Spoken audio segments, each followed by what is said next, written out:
I'd like to remind everybody present that this meeting is being live streamed to the Council's YouTube account. If you're in the chamber, please remember to turn on your microphone when speaking, and please mute your mobile phone if you have one. For those members on MST, I would like them to mute their microphone when they are not speaking and to use the raise your hand option when you wish to speak.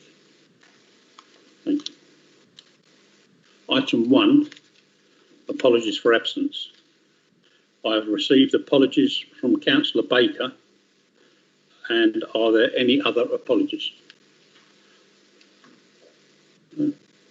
I understand that Councillor Fish may be a few minutes late. I think, Mr. Mayor, there are some members who are struggling to access the meeting via Teams.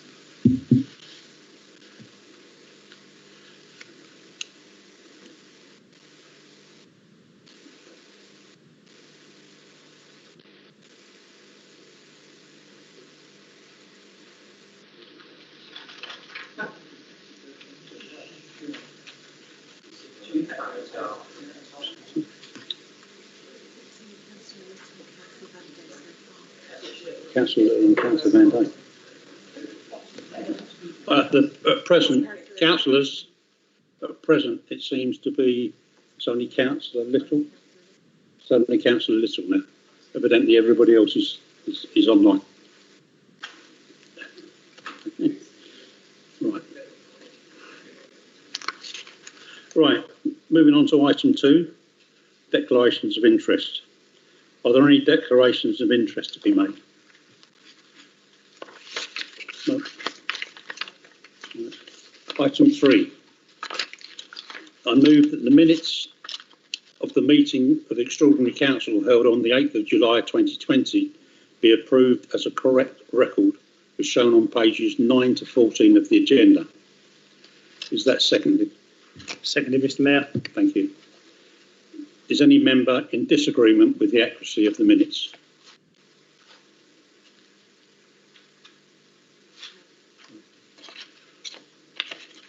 Right, the minutes are approved.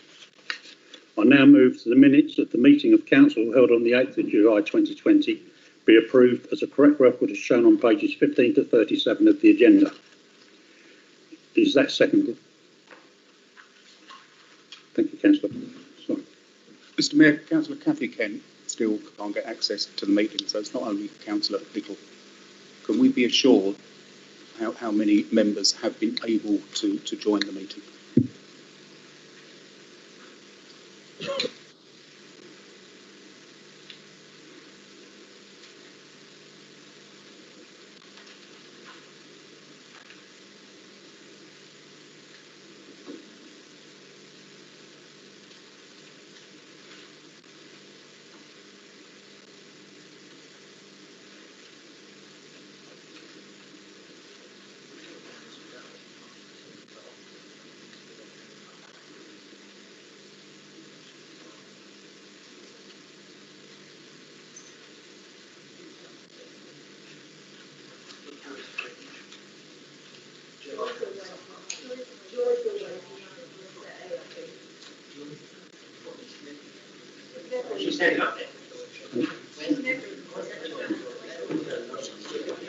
So, members,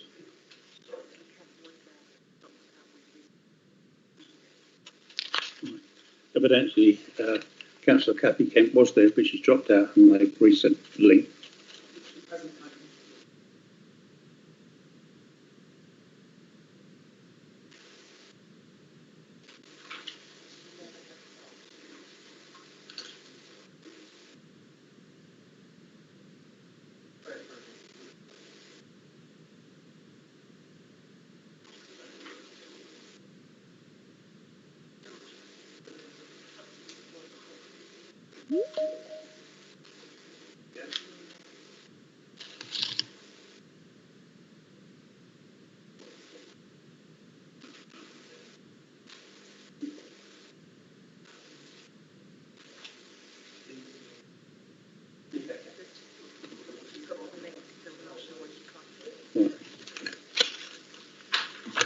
Well, evidently, it's evidently she has got the link. We don't understand why she isn't able to join. So anyway, we'll proceed.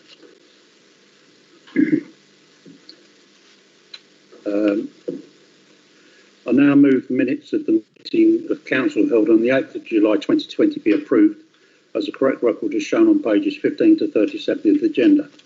Is that seconded? Seconded, Mr. Mayor. Thank you. Is any member in disagreement with the accuracy of the minutes? No. The minutes are approved. Item 4, items of urgent business. I've not agreed to any urgent items of business. Item 5, announcements on behalf of the Mayor and Leader of the Council.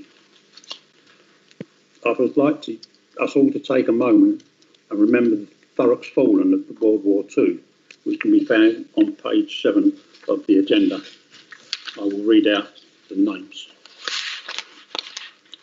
They are Bessie Catchpole, Bertha King, Alan Gilson, William Sutton, Frank Daniels, Frederick Frank Sims, Samuel Jordan, Thomas Forrow, John Henry Barry, Ernest Clayton, Ernest Leonard Hoth, Kenneth George Pearson, Alfred Charles Raymond, Harold Waitman, Joseph Raven, Charlotte Rose Raven, Robert Raven, Doreen Emily Raven, Henry Redcliffe, Thomas John Lewis, William Henry Still, Ivy Arabella Clark, Henry Leonard Harris, Ivy Irene Vera Harris, Joan Margaret Harris.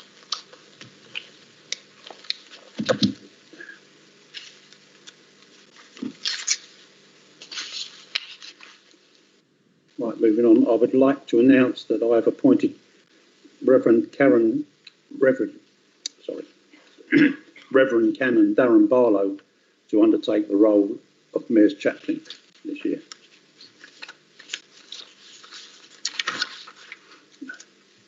I'd like to make a few announcements. In these unprecedented times, I hope that everyone and their families are well.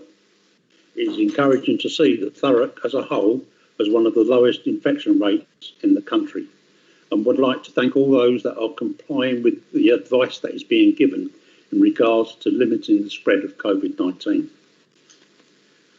Unfortunately, because of the situation, I've had very few engagements to attend since July, and therefore have continued to make donations to small local organisations that are helping ease some of the pressures on the national services. I'm presently looking for imaginative ways to raise money for a gift, my chosen charity, bearing in mind the current restrictions, and hope to be able to make a few announcements in the near future. I would just like to remind you all that if you wish, you can make donations via payroll giving. Finally, as members may know, Barry Palmer, a past mayor of Thurrock, sadly passed away on the 16th of July. I attended his funeral on the 5th of August to pay my respects and acknowledge the fine work he did during his time as a councillor. It was Barry who gave me some advice when I first considered coming into local politics. I would like to ask members to observe a minute's silence in acknowledgement of his time as councillor and mayor of Thurrock. Those members that can stand, please stand.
Thank you.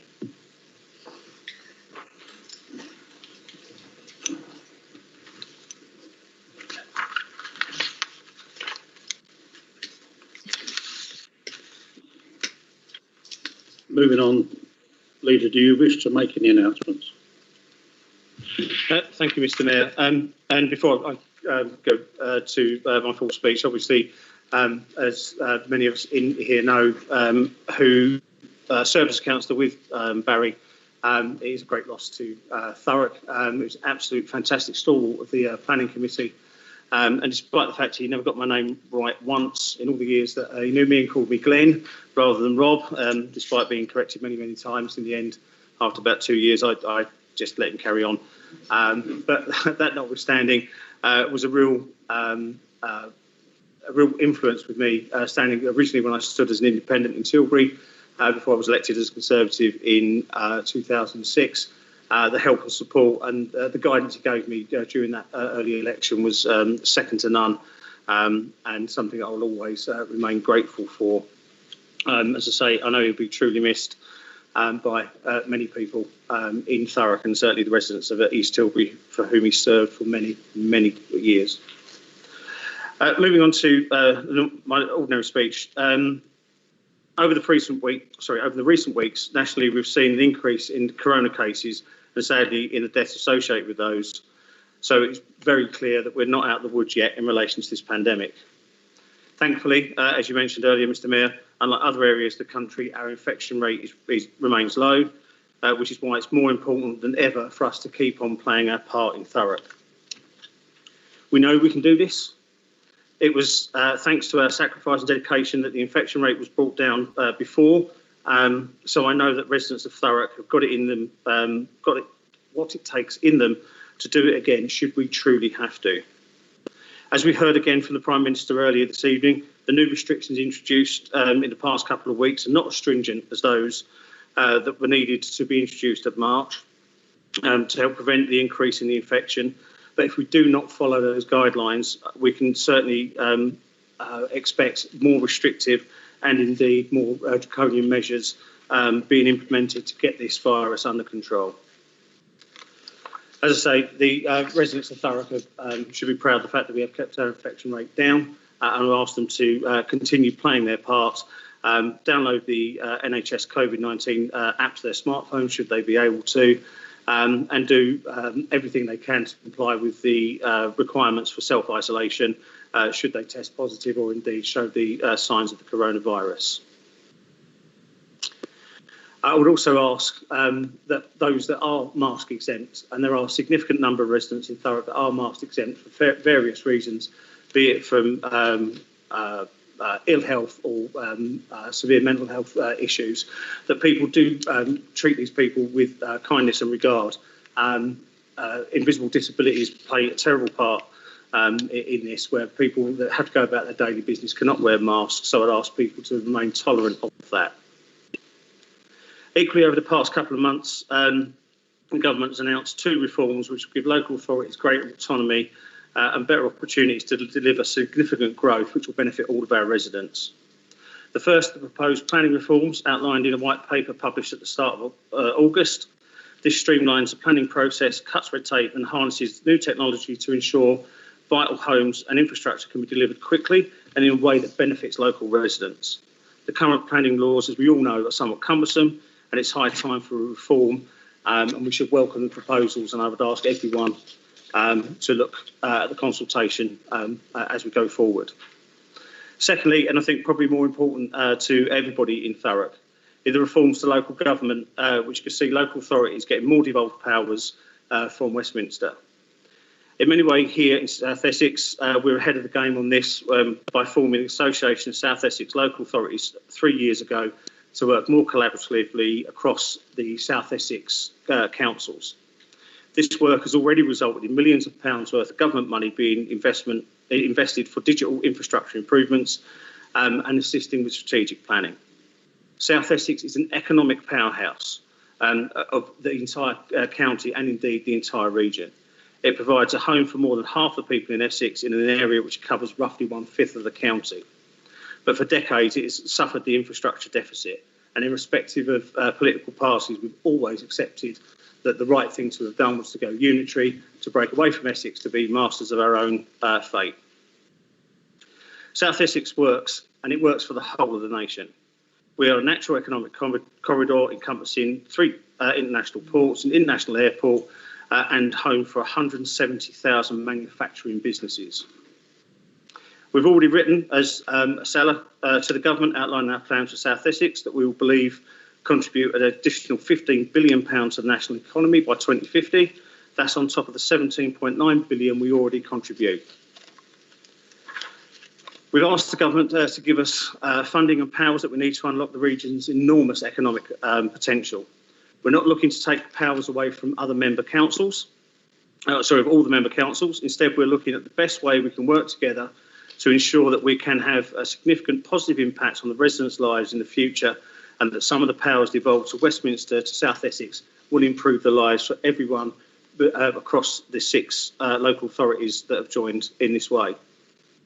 However, I'm sure that members and residents would have seen reports that Essex County Council have been putting forward proposals on behalf of all councils across Essex, including Thurrock and Southend, who are unitary councils and not under their control.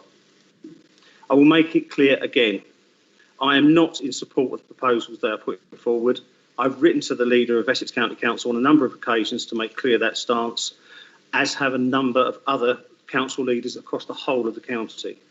I will, of course, remain at the table of these talks to ensure that Thurrock's voice is heard, but I will maintain that stance until such time I feel that either Astley's voice is listened to, or indeed something comes forward that benefits not only South Essex, but benefits the residents of Thurrock. Over the past couple of weeks, we have been successful in securing a couple of High Court injunctions to protect Greenbelt north and south of Buckles Lane from further unauthorised development. As we know, this has been an ongoing issue over, longer than I've been a councillor, that's for sure. But we're now at the point where we can start to help protect our Greenbelt there, so we can start moving forward with further action.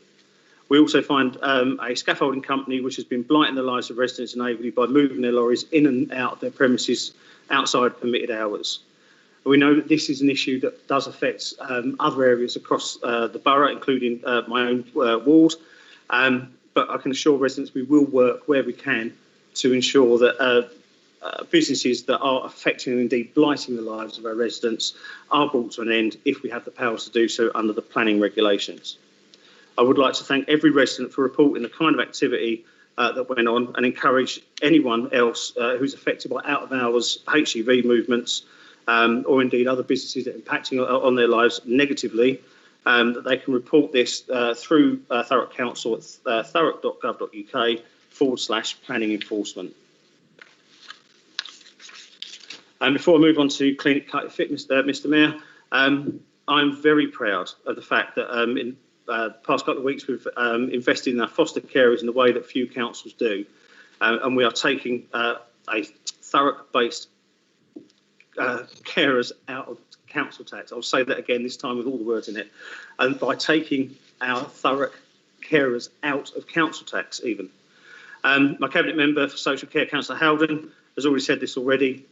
This means that those that are caring for children rather than foster caring through private agencies will have their council tax reduced.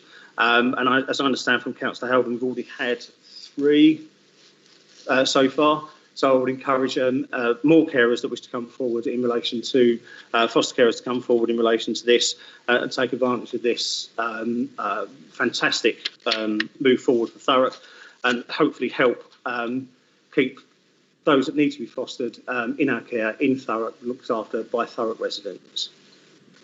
Finally, for Clean It, Cut It, Fill It figures, we filled 1,592 potholes, every single one of them in agreed time, cleared 1,379 tonnes of litter from our streets, cleared up 704 fly tips, issued 1,652 fixed penalty tickets for antisocial behaviour and littering, 77 fixed penalty notices for fly tipping, and 30 court cases for littering have already been successfully prosecuted, but there are further 125 in the pipeline to be sent out by the end of this month.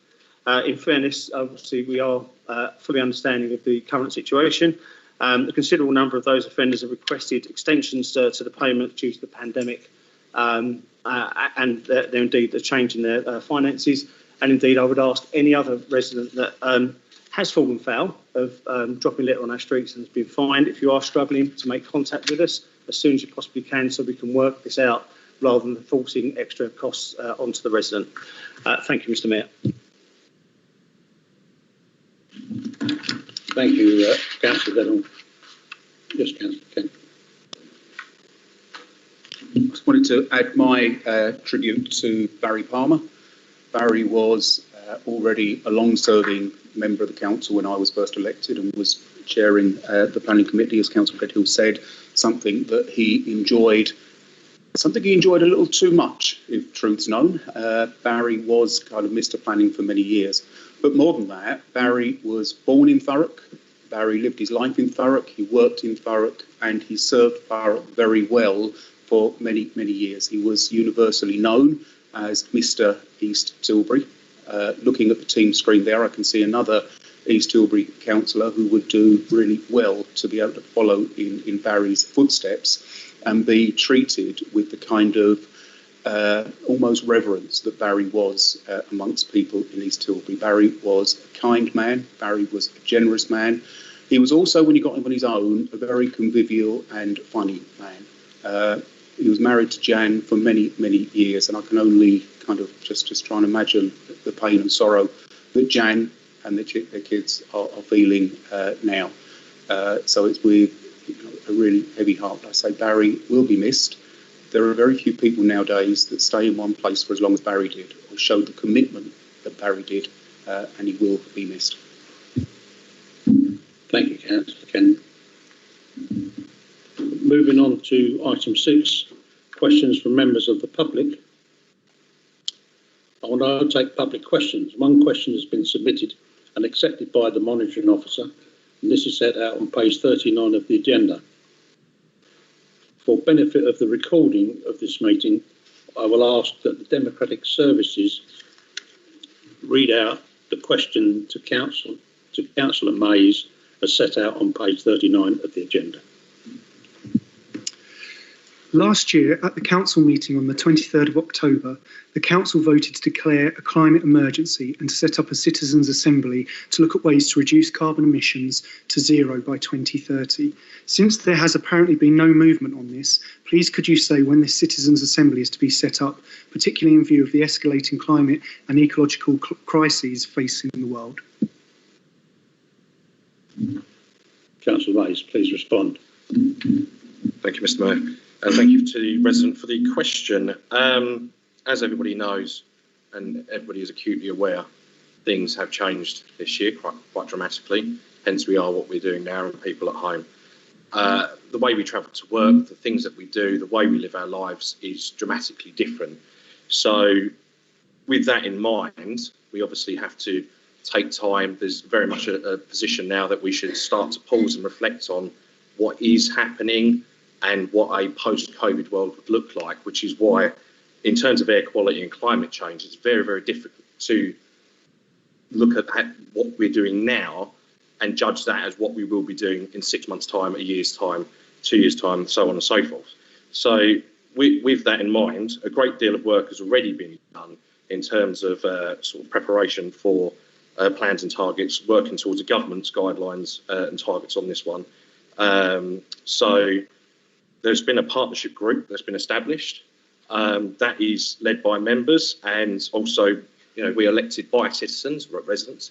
So therefore, we will do our best to represent them on that board or that group. So therefore, that is where we are at with it. And thank you very much.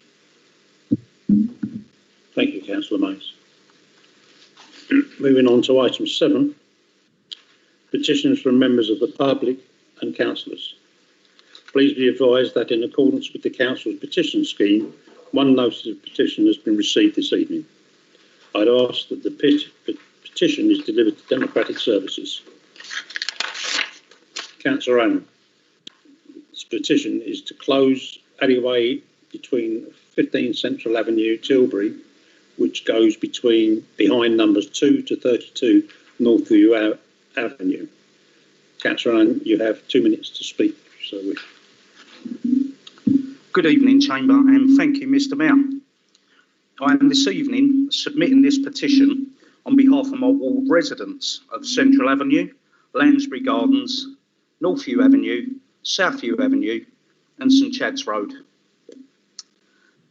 This petition is calling on Thurrock Council for complete closure of the alleyway that runs between Central Avenue and the rear of Northview Avenue in Tilbury.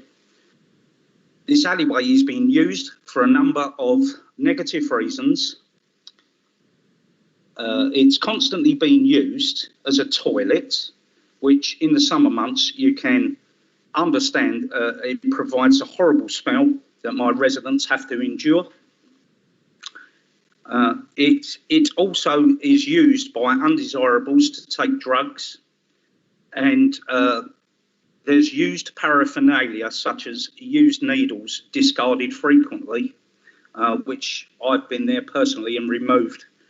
The alleyway in question also is being used by unlicensed motorcycles that come through at speed.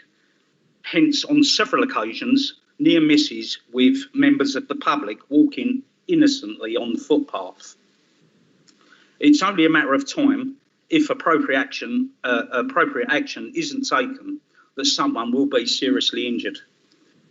Therefore, I request that the closure of this alleyway be implemented as soon as possible to avoid any more antisocial behaviour or any injury or even a fatality if someone was hit by one of these erratically ridden unlicensed motorcycles at speed. Thank you, Mr. Mayor. thank you, Councillor Allen. Moving on to item 8, update report with respect of those petitions presented at full council and council offices. This report can be found on page 41 to 42 of the agenda and is information on the status of petitions handed in at council meetings and council offices.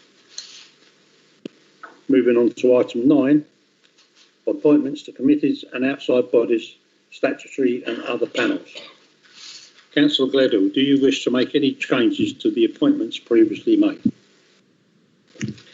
Thank you, Mr. Mayor. There are a few. On General Services Committee, Councillor Spillman will be taken off the list of members. Standards and Audit, Councillor Johnston again will be removed from the list of members. On the Lower Thames Crossing Task Force, Councillor Mays will be removed from the membership. For Corporate Parenting Committee, we do feel that we're fully represented as best we should be as the Conservative group, and would like to offer out the remaining seat to the Thurrock Independent Group. I'm sure we'll fill it adequately as they have done in the past. And on the Health and Wellbeing Board as well, Councillor Spillman is also there as a where he was there in his previous role, and will be coming off that committee. And finally, on outside bodies, Councillor Haig has been unable to attend any of the meetings of Impact Leisure Group, which, as we know, is going through some difficult times at the moment. So we'll be removing that and offering that out to any member who wishes to sit on the panel. Thank you, Mr. Mayor.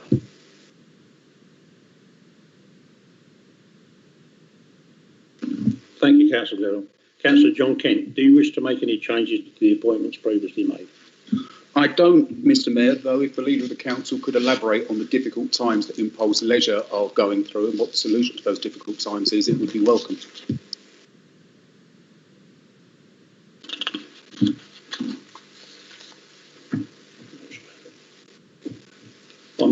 Mr. Mayor, it's not the point of the particular item on the agenda. The physical point of the item on the agenda is to change members on specific groups.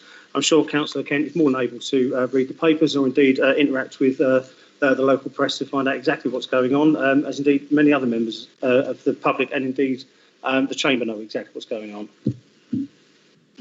Yeah, I was about to say this isn't actually the appropriate place to bring that forward. This is just looking for... I believe it was you that asked the question. Anyway, do you have any changes? No, thank you, Councillor Kent. Councillor Councillor Byrne, do you wish to make any changes to the appointments previously made? I'd just like to accept the position and put Jenny Smith or Councillor Smith in for that, please. Thank you. Councillor Massey, do you wish to make any changes to the appointments previously made? No. And Councillor Allen, do you wish to make any changes to the appointments previously made? No changes, Mr Mayor, thank you. Thank you.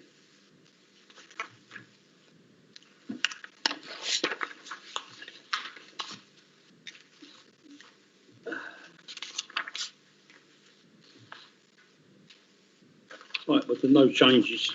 I'm not sure what the procedure is. Yeah. So are members in agreement with the nominations made? Agreed. Right, we move on to item 10, annual public health report. Councillor Mays, would you please introduce the report that can be found on pages 43 to 162? Councillor Mays, you have 5 minutes to make your opening statements. Thank you, Mr Mayor, and a big thank you to Ian Wake for producing this fantastic report. This year's Director of Public Health report focused on serious youth violence and vulnerability. To start with, I think it would be useful to explain what the public health approach to violence is. Public health approach to violence has 4 steps. First of all, we have surveillance, which is to identify the nature of the problem.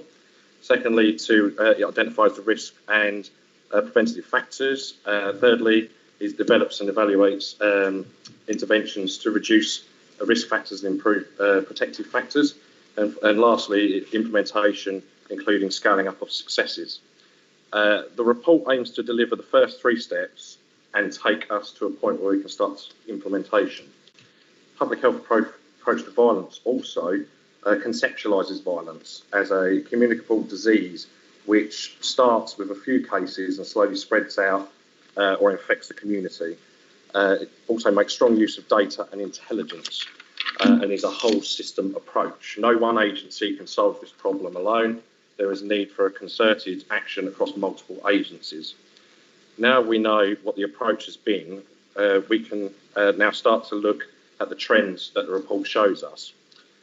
Trends show us that the reported youth violence has risen sharply in 2013 until this current administration worked closely with our partners in Essex Police to secure one of the first gang-level injunctions, which since then figures have fallen.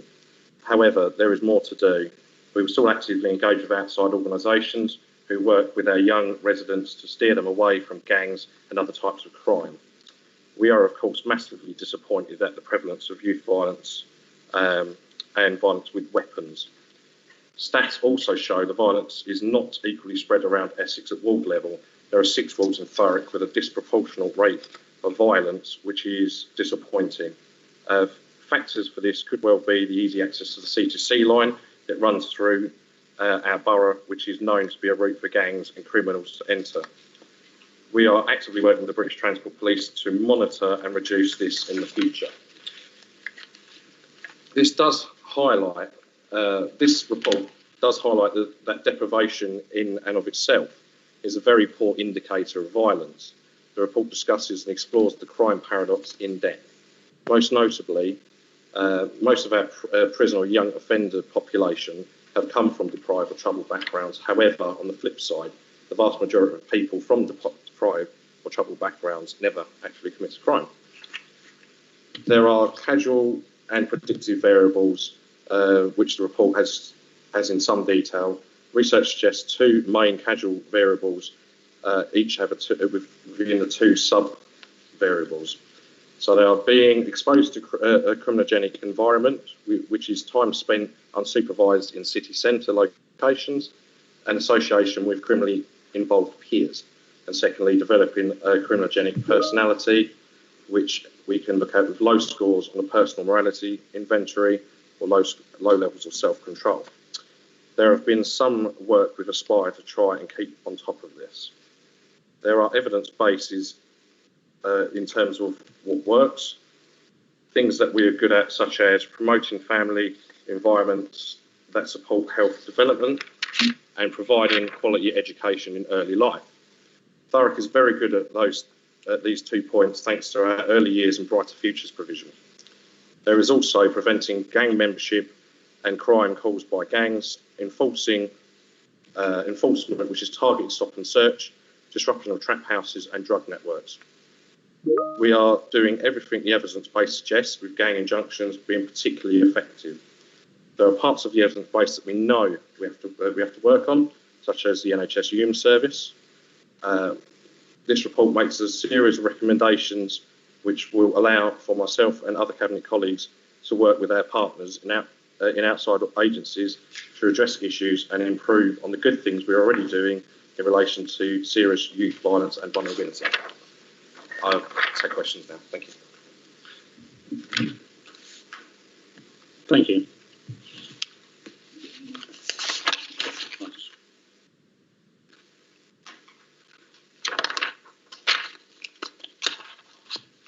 Councillor Ralph, as Chair of the Health and Wellbeing Overview and Scrutiny Committee, do you wish to speak? Thank you, Chair. Yeah, I welcome the report. There's only a few things that highlighted in there for me. Again, it was we cannot confidently state that the excluding from schools predicts violence and outcomes. During this COVID period, we've seen a number of youths now becoming more the children of home workers that stay at home, where their parents are now staying indoors all day and their children can be seen as more of an inconvenience where they're coming in after school. I still don't see anything really targeting not just the deprived children, but moving forward the other side of that as well. So children that, sorry, I'm just getting a message that you can't hear me.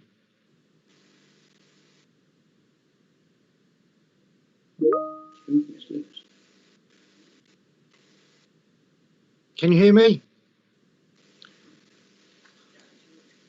Yes, yes, Yeah, I've seen that some people can hear me, some people can't. perhaps we can. Yeah. Perhaps we move on. Perhaps we could move on to.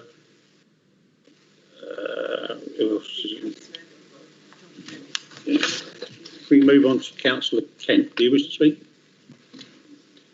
Yeah, Mr. Mayor, we gave this a real good going through when it came to the Cleaner Greener overview and scrutiny committee. And I don't want to rehearse everything that was said there. But what I will say is that this is a fantastic piece of work and one that was universally welcomed by the scrutiny committee. The approach of treating violent crime and youth crime as a public health issue is one that we know has worked really well in other places, worked really well, for example, in Glasgow. That idea of treating it, as Councillor May said, as a communicable disease is the right one. Youth crime, youth violence, it blights too many of our communities and it becomes cyclical, it becomes something that's ingrained, but it really doesn't have to be that way. And I think that this report does give us some really good ways out of that. But those good ways out do have to be met head on with the resources that they need. And I do notice in the implications here, we're told that finances aren't as robust as they were. I think we all understand that. So, it's genuinely not a political point. But what I am saying is that when it comes to taking precious resources, the fight against violent youth crime should be at the head of the queue. Our young people deserve no more and no less than that. So that would be my plea.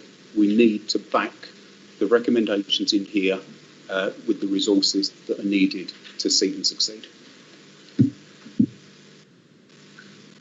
Thank you, Councillor Kent. The next member in the chamber will go to is Councillor Byrne. Do you wish to speak? No. No. Thank you, Councillor Byrne. Councillor Allen, I believe, is the next one that could speak. Do you wish to say anything, Councillor Allen? No, thank you, Mr. Mayor. We go back now to those members online. Sure.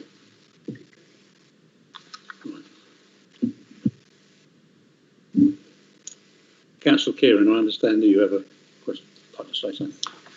Thank you, Mr. Mayor. Thank you for this report. I'm not sure if this question is for you, Councillor Mays, or for you, Councillor Howden, with to do with children. As one of 49 corporate parents, children in care from gangs is something that is of paramount importance. So I just wonder if you could outline any, if you'd like to share with us anything that you're doing to protect our children in care from becoming involved in the dreadful gangs that have been created. Thank you. Can we now go to Councillor? I believe were you going to sum up as the part at the end, or? Can answer now, Mr. Mayor. Right. Yes, It's just that awkward thing with it being both myself and Councillor Mays' name. Yeah, specifically on the protecting children from or children in care from gangs. Obviously, we've already put and it kind of goes to Councillor Kent's question as well about resourcing this work. The gang officer and the expansion of the youth offending service, that's already locked in, so that's a resource that is there and is secure. The work that we've done to put additional adolescent mental health workers in schools, that investment is already there, locked in and secure, and the investment that we put in recent years into Inspire to make sure that young people have a route to employment rather than into criminality is there, locked in and secure. So the resource is there. But specifically in terms of protecting young people from being groomed by gangs, clearly it's, as the report indicates, it's a combination of mental health and it's a combination of economic vulnerability. So we've got a economic vulnerability task force that is looking specifically at, as employment and housing break down because of this recession, how can we put the support structures in place that young people need? And that work is going on very robustly. Inspire is sending out employment, education, skills advice, and we're monitoring the feedback from those young people to make sure that that advice is useful to them. And then separately on the mental health side, obviously young people who are vulnerable are a target for gangs. Myself and Councillor Mays have already announced that for a range of concerns that we do have about how parts of the mental health system are working, we are going to start decoupling ourselves from certain relationships with inputs. We have already said quite clearly that we don't think UMS works properly. CAMS didn't work properly before it. So we've put a specific piece of work in train to try and streamline that system to make sure we get the prevention that we need. So clearly, we've got to focus on our children in care in terms of economic vulnerability and in terms of mental health. Those work streams are being resourced and a huge amount of focus is being given to that. And I think myself and Councillor Mays will be giving a update to the next meeting of the Health and Wellbeing Board. Thank you. I understand we can now go to Councillor Ralph as Chair of the Health and Wellbeing Overview. Thank you, Chair. Can you hear me? Yes. Yep. What I was actually saying, obviously, there's been a change due to COVID, with children now being left at home, where parents are actually still working from home. And again, it's sort of been answered by Councillor James Howden in regards to mental health with those children and the extra care being taken within our schools.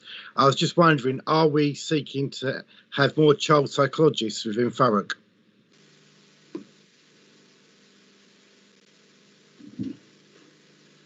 Thank you, Councillor Ralph. I believe that might be picked up at the end. Yeah. I'm just conscious. Just to answer it, Mr. Mayor, as the report indicates and as I've just said, we are putting more work into intervention. Clinical psychologists do a fantastic job. We've got a great team within the council led by Malcolm Taylor. However, we don't want a overly clinical model that just focuses on the hardcore medical intervention. We want the preventive work. That's what Inspire's doing. That's what the youth offending service is doing, and that's what the adolescent mental wellbeing team that we put in schools are doing. It's that prevention work we need. Clinical psychologists are great, but we want to get that one step before, one level down, and not create a overly clinical system. And that's what myself and Councillor Mays are aiming for. Thank you, Councillor.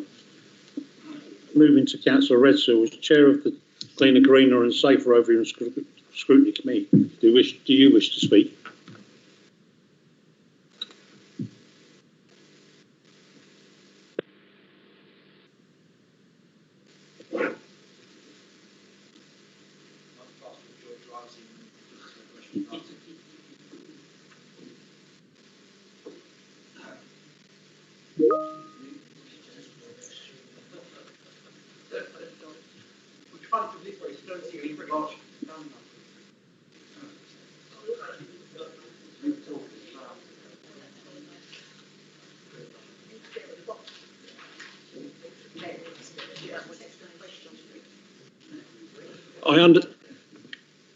Councillor Russell, I understand you're muted. If you can hear me, can you take yourself off mute, please?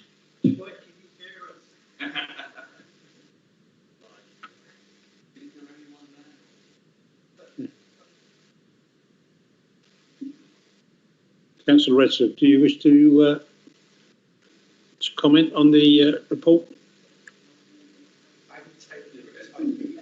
We still. Are you on mute, Councillor? Yes, I am. Mr. Mayor, did you hear me? Do you want me to do it again? We can now. Sorry, do you want me to go again? You obviously didn't hear me. Yes, please.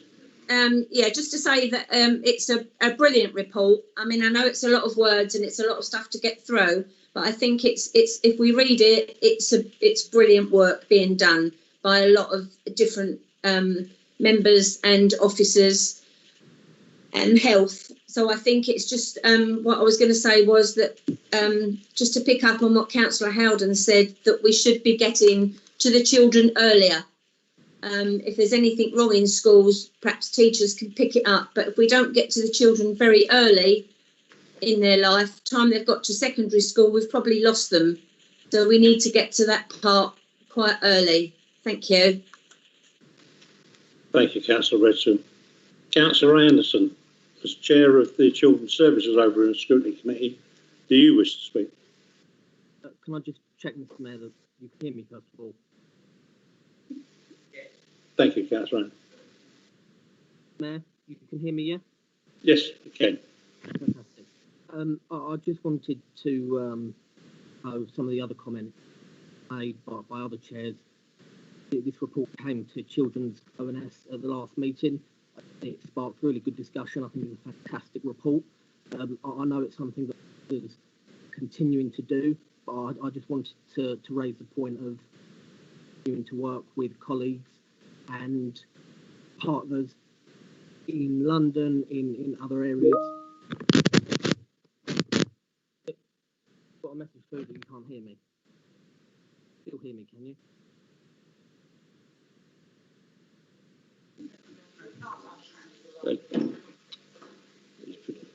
You had finished, Councillor Anderson, yeah? Yeah. I'll finish there. Thank you. Councillor Massey, do you wish to speak? No, thank you, Mayor. Just wanted to echo what the councillor said about it. It is a fantastic report, and we are tackling problems early. Let's get on to them before they become bigger problems. Thank you.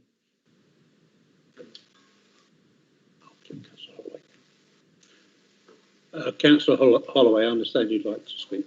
Thank you, Mr. Mayor. I'll keep it very brief, just to echo what people have said, really, that this is a fantastic report by Ian and his team. They're just incredible with the amount of evidence and a very clear path forward as well. I just would agree with Councillor Kent, and I hope that the portfolio holder will make sure that a lot of these recommendations are taken forward, whether or not that's with regards to resources or his just pressure as a portfolio holder. Thank you, Mr. Mayor. Thank you, Councillor Holloway. Are there any other members that wish to speak? And Councillor Okanade would like to speak. Oh, yeah, thank you very much, Mr. Mayor. I also want to thank Ian for the detailed... Can you hear me? Hear anything what is being said in the chamber. We are just sitting like, I don't know how to describe. We are just listening some words, we don't know what really is happening there, So we are messaging, but there is no really response or any improvement. Can you hear me in the chamber, please? Yes, can everybody hear me? Yeah, I mean, obviously you've gone round the house. I've raised my hand up for a long time anyway. But I think you're following some sort of protocol. But I have some comments about this report, and I really first like to thank Ian Wigg for producing the detailed report. And the report was presented at the Children's Services Overview and Scrutiny meeting in July, where the members of the committee appreciated the usefulness of the findings and the recommendations in the report. So it was felt at the meeting that it is a right way forward, particularly the recommendation of setting up a locality-based multidisciplinary panel, bringing a whole range of professionals together to respond to the identified risk. I know Councillor Mays and the other councillor has said a lot of stuff, but I wanted to find out how would these portfolio holders ensure that this report doesn't just sit on the shelf, that the recommendations are implemented, and how soon are they going to be implemented? Thank you. Councillor Mays. Thank you, Mr. Mayor, and thank you, Councillor Okanade. Obviously, we take this very seriously. It's for our young people, and we need to ensure that their future is as good as it can be. I think, obviously, in terms of the recommendations, we need to look at, obviously, costing. We're in a COVID world. Obviously, cost implications do come off the back of that. However, we will make every endeavour to try and do everything that we can with in regards to children. As I said, they need every bit of attention. So it will not, and it cannot just be shelved. Things might not happen now. Things might not happen, in a month's time. There's some things that we can do now, things that we can build on, successes that we've already had. However, I'm sure the other councillor will agree with me that we both take it very seriously, and we will not sit on it. Thank you. Thank you, Councillor Mays. Councillor Little. Councillor Little, would you like to ask your question, please? Yes, it's actually perhaps asking all members, because as we all know, firstly, we are so blessed to have Ian Wake to do our reports, because they are so inclusive. It's a hard read, but it is, full of facts, etc. But what I find is that all members, we are in a unique position. We are out on the streets. We know our communities. And I think what we have to do is play our own part and recognise when we see something happening, particularly with children, with gangs and everything else. These are literally multi-million-pound setups that they start off in London or Devon or somewhere, and then the drug line comes all the way down to Thurrock. And I was actually amazed.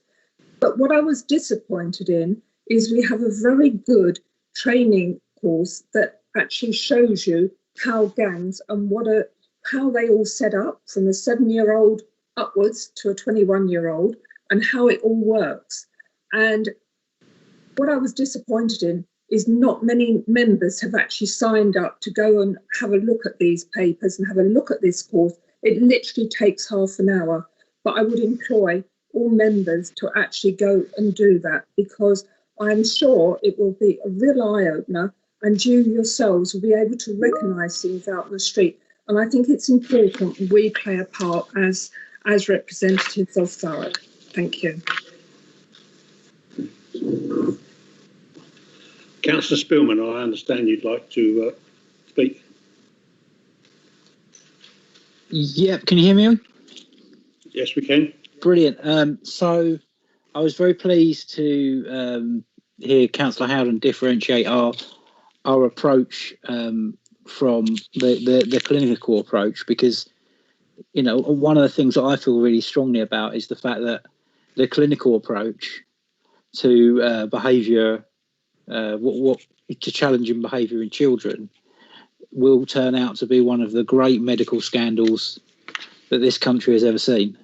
The use of psychotropic drugs, the extent, the type, and almost the experimentation of untested drugs on our young people it will turn out to be in years to come, we will look back at this in horror. So I'm really pleased that we are seeing a council bring such a wide-ranging and challenging approach to dealing with these issues. It's about time, and I really thank not just the portfolio holders, but I really thank Ian for this report. Let's hope that we get through this difficult period and a lot of the recommendations that we see in this report come to fruition. Thank you, Ian. Thank you, Councillor Spitman. Would you like to sum up, Councillor Mays? Or the other one. Thank you, Mr. Mayor. In terms of summing up, obviously, I want to echo again, and I think everyone feels the same, that we're very thankful to have Ian. This report is fantastic. It was a difficult read. I think a lot of people have already said that. It was certainly bedtime reading for some of it. Obviously, very important, but very difficult. Lot of stats. But I do like the words actually on one of the front pages actually, and I believe it's quite a good thing to end on, which is the words of by Alexandra Den Her. Hopefully I said that correctly. But he says, when a flower doesn't bloom, fix the environment in which the flower grows, not just the flower. So I just want to end that one. Thank you. Thank you, Councillor Mace. Now moving on to item 11 on the agenda, and this is to receive reports from Cabinet members. There are 2 Cabinet member reports on the agenda this evening. The first report of Councillor Hewlin, the Cabinet member for Central Services and Communities, can be found on pages 163 to 184 of the agenda. The time allowed is 20 minutes. I will take 1 question from each member, and we'll come back to those members who may wish to ask any additional questions if time allows.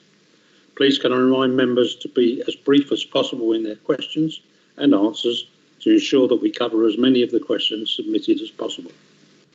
Councillor Hewlin, would you please introduce your report? Thank you, Mr. Mayor. I'm delighted to be presenting once again this very wide and varied end-of-year report to Council, which runs from April 2019 to March 2020. But my apologies now because I can't possibly do it justice in 5 minutes, but I'll try. This administration believes in enabling our residents and encouraging them to engage with Council and have a say in the decision making for the borough. At the beginning of the year, we introduced a new consultation portal, which has seen over 3,000 users register to have their say online. And for example, those residents have been able to influence and help develop the Council's waste strategy. The Community Environmental Development Fund has gone from strength to strength with almost 40 projects supported over the last 4 years. This funding allows communities to come together on projects that are important to their area and work together to improve their neighbourhood themselves. We have a very diverse community in Thurrock, and it's important that we continue to find ways to bring communities together. And I'm always grateful to CVS for their support in facilitating conversations to confront and end racism and inequality. And our collaborative community paper will be going to overview and scrutiny shortly. We saw the opening of the new Aveley Hub and will continue to develop integrated buildings that share the facilities required by the communities supporting and using them. We recently approved the modernisation of the library's digital offer with 128 public access computers, data protected printers, making scanning and providing documentation to Council much easier.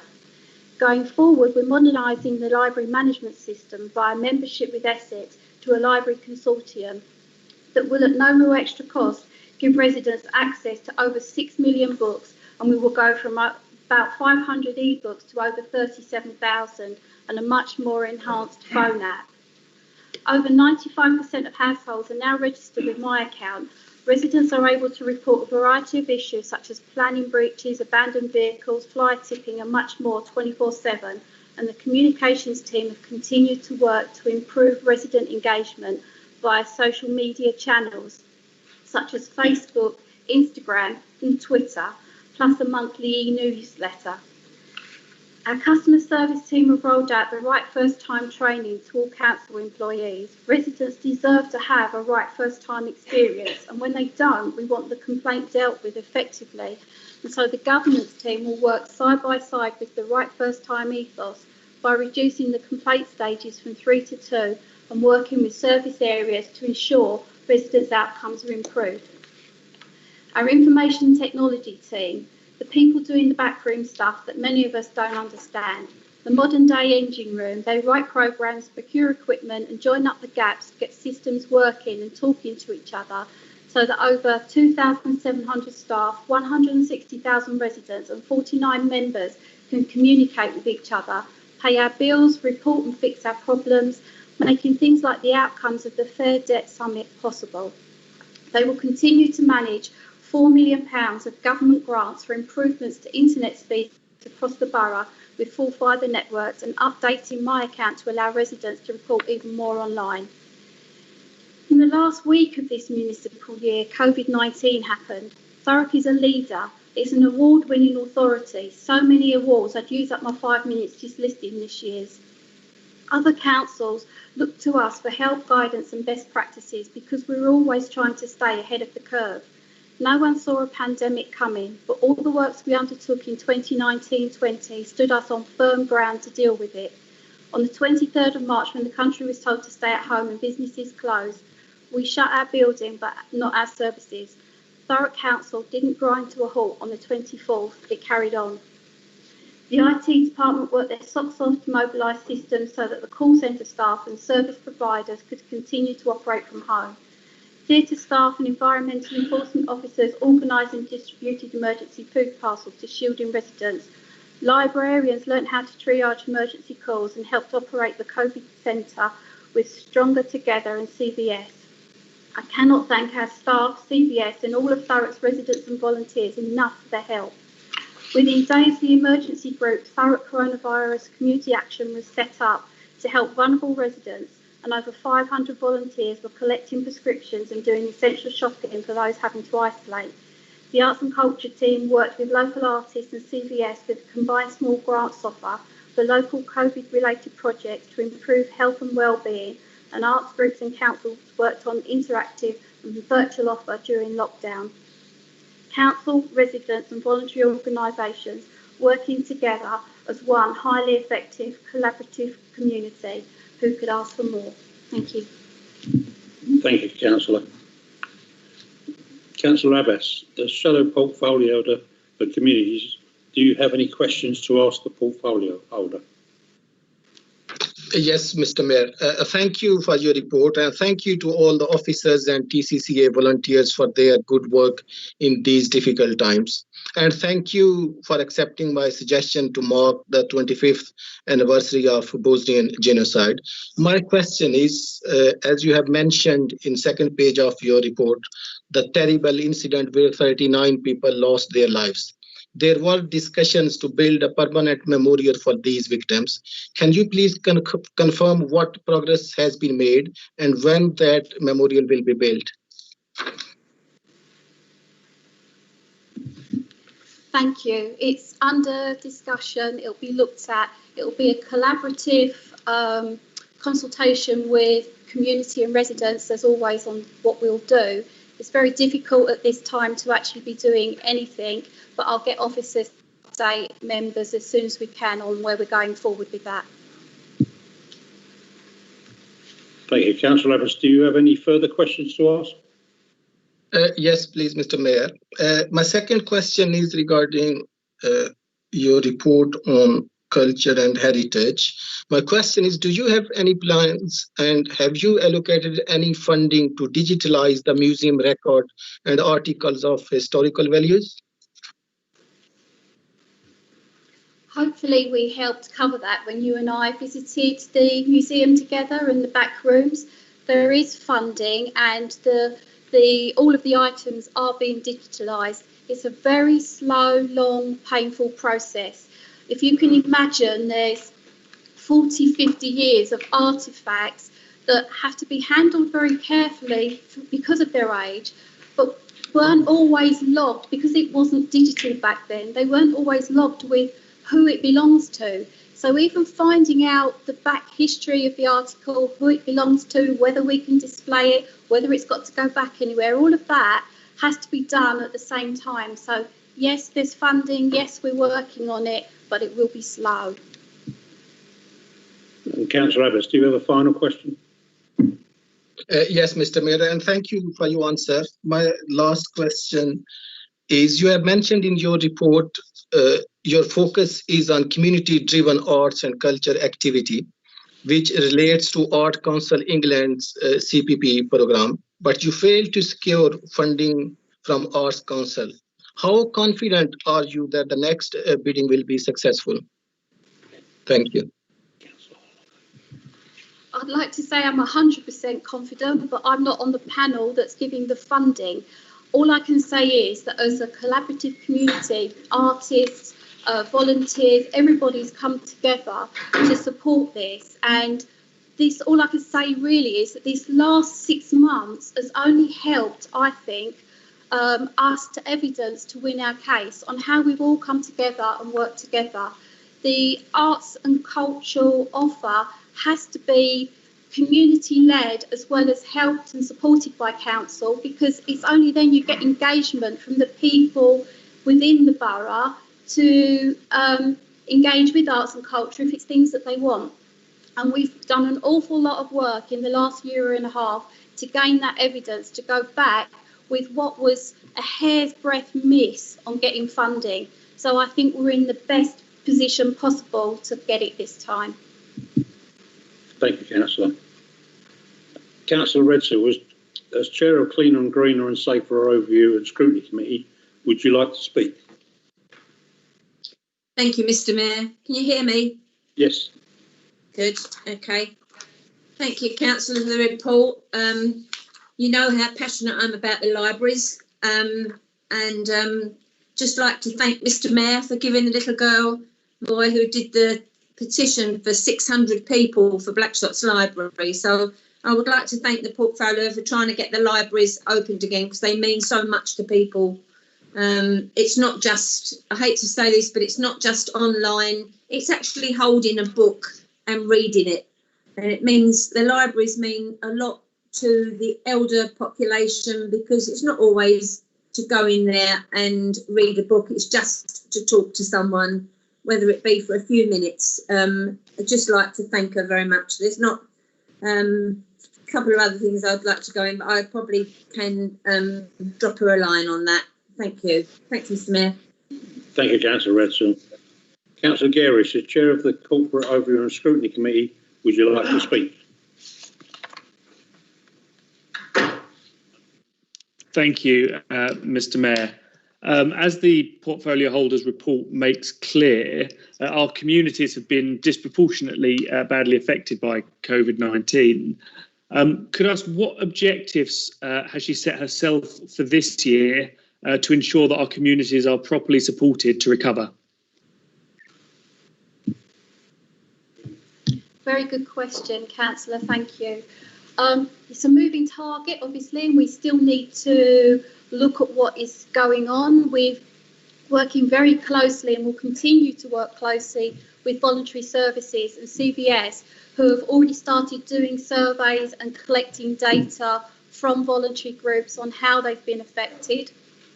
Both Councillor Holden and I have said we'll work together with the community and faith groups and really put all this information together, because we're very aware that as we come out of this, the mental health illness issues will probably be different now than they were before. And we need to take that into consideration and understand it and use things like arts and culture and our community groups to help support those individuals. So, yes, we're collecting data at the moment. Yes, there will be projects and things that will come forward from this. I hope I'll get recommendations from Overview and Scrutiny as we go forward, as always. Thank you. Councillor Kent, Councillor John Kent, do you wish to speak? Yeah, in terms of the section on communications, there's still this real thrust to digital by default, and that runs the risk of leaving many of our residents suffering from digital exclusion or digital isolation, especially some of our older residents.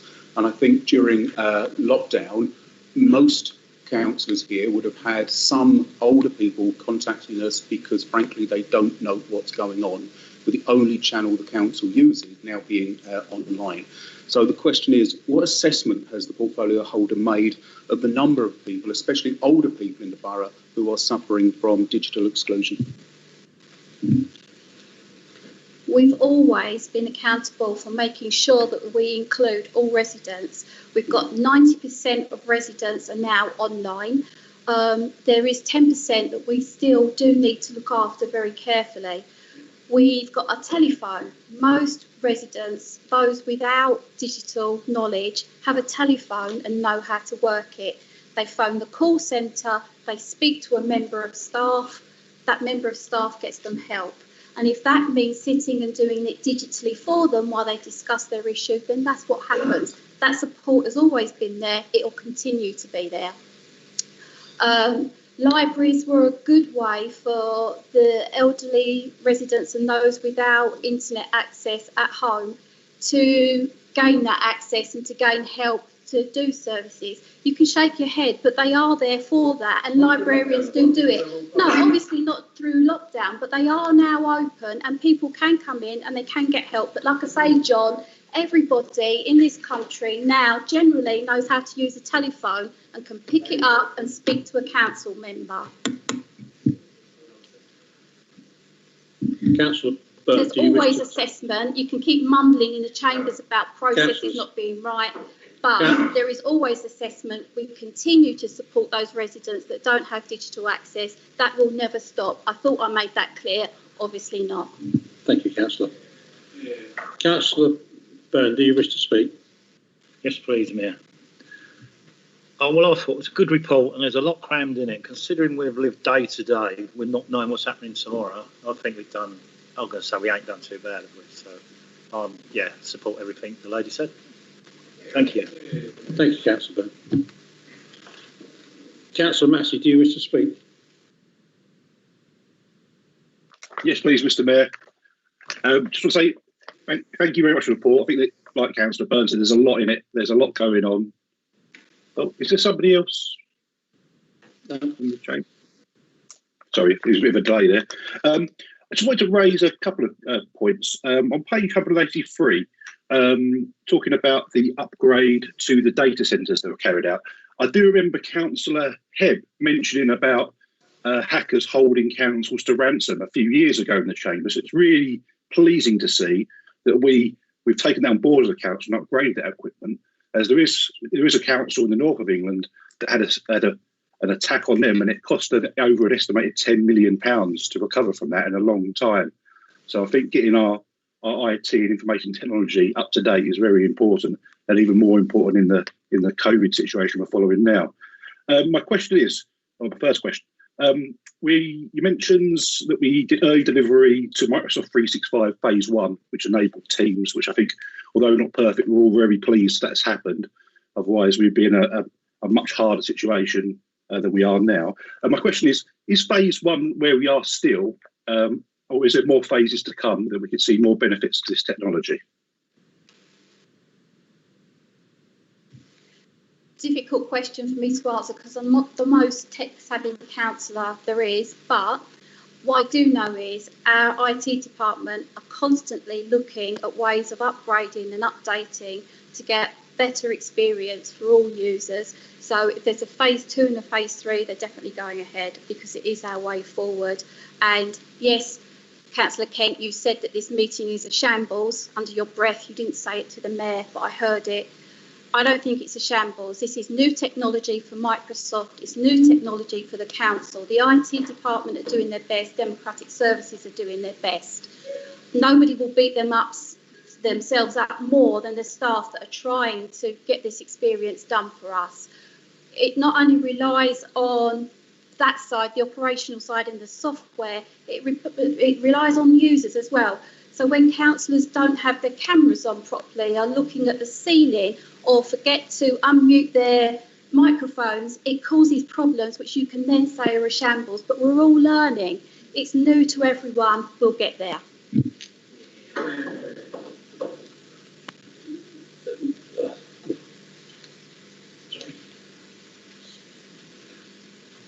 One question. Oh, sorry, Councillor Ashley, it's just one question each. So, if you have any further questions, perhaps you could ask Councillor Union outside the meeting. Councillor Allen, do you wish to speak? Yes, thank you, Mr. Mayor. Just a quick one. Well done for the report, Councillor. And I just want to touch on where the 596 essential food boxes were delivered and the 3,370 residents in the borough that had access to practical. Well done to all who were involved. Very good work. And I can only hope that we keep this up, and also touching on the elderly not having access. If we can ensure that all is done to include them, that's all good. Well done. Good work. Thank you. Thank you, Councillor Allen. I believe one question. Sorry. Councillor Worrell, yes. Thank you, Mr. Mayor. On page 165 of the report, it refers to the Equality Act of 2010. This is a legislative act which requires all councils to produce an annual equality report. This document should be presented and published by the 31st of March every year. I asked a copy of this from your predecessor, Councillor Collins, and was assured it was being finalised and would be presented at council here in the chamber, and this never ever happened. Today I searched the internet and the council website, and the most I could find was a 2018 stamped right across the document draft report with your profile as lead cabinet member. It covers a wide range of subjects, all good, and it's a good report, and it states that the council complies with the Equality Act 2010 and produces this report annually, but as I say, it's only a draft, it's not been produced. Where exactly are these reports? They are a statutory report, as I have not seen them, and have definitely not seen them through these meetings for any endorsement. Thank you. Equality, diversity, collaborative communities papers all got delayed. I'll admit that. Well, no, I know exactly, but you know, it's been there. It's been a collaborative thing with the communities. There's been consultation. It's all done. The paper's there. It's going to overview and scrutiny. Yes, yeah. I know. And on the 24th, we went into COVID and lockdown, and we didn't have any council meetings. Councillors. Councillor. I can only account for this year. And I think I'm going to go back over 2 years' history of why it didn't come forward. I'm telling you, it's coming. It will on my watch. Thank you, councillors. Oh, Councillor Holloway, sorry. That's okay, thank you, Mr. Mayor. I really welcome the growth of the online offer. Having thousands of online books is absolutely fantastic, but as Councillor Redstall says, there's nothing like holding a good paperback. So will you confirm that no libraries will close? And if they are removed into hubs, that they won't be downsized and that there will be an investment in the quality and the range of books that's always offered, please?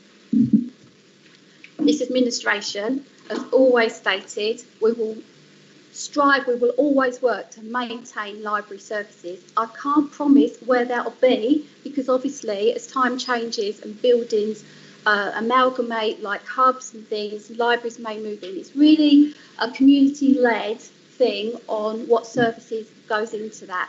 What I can say is that with books, by going in with this library consortium, it's not just 37,000 ebooks, it's 6 million hold in your hand physical books that we will have access to, as well as the 1.4 million we already have.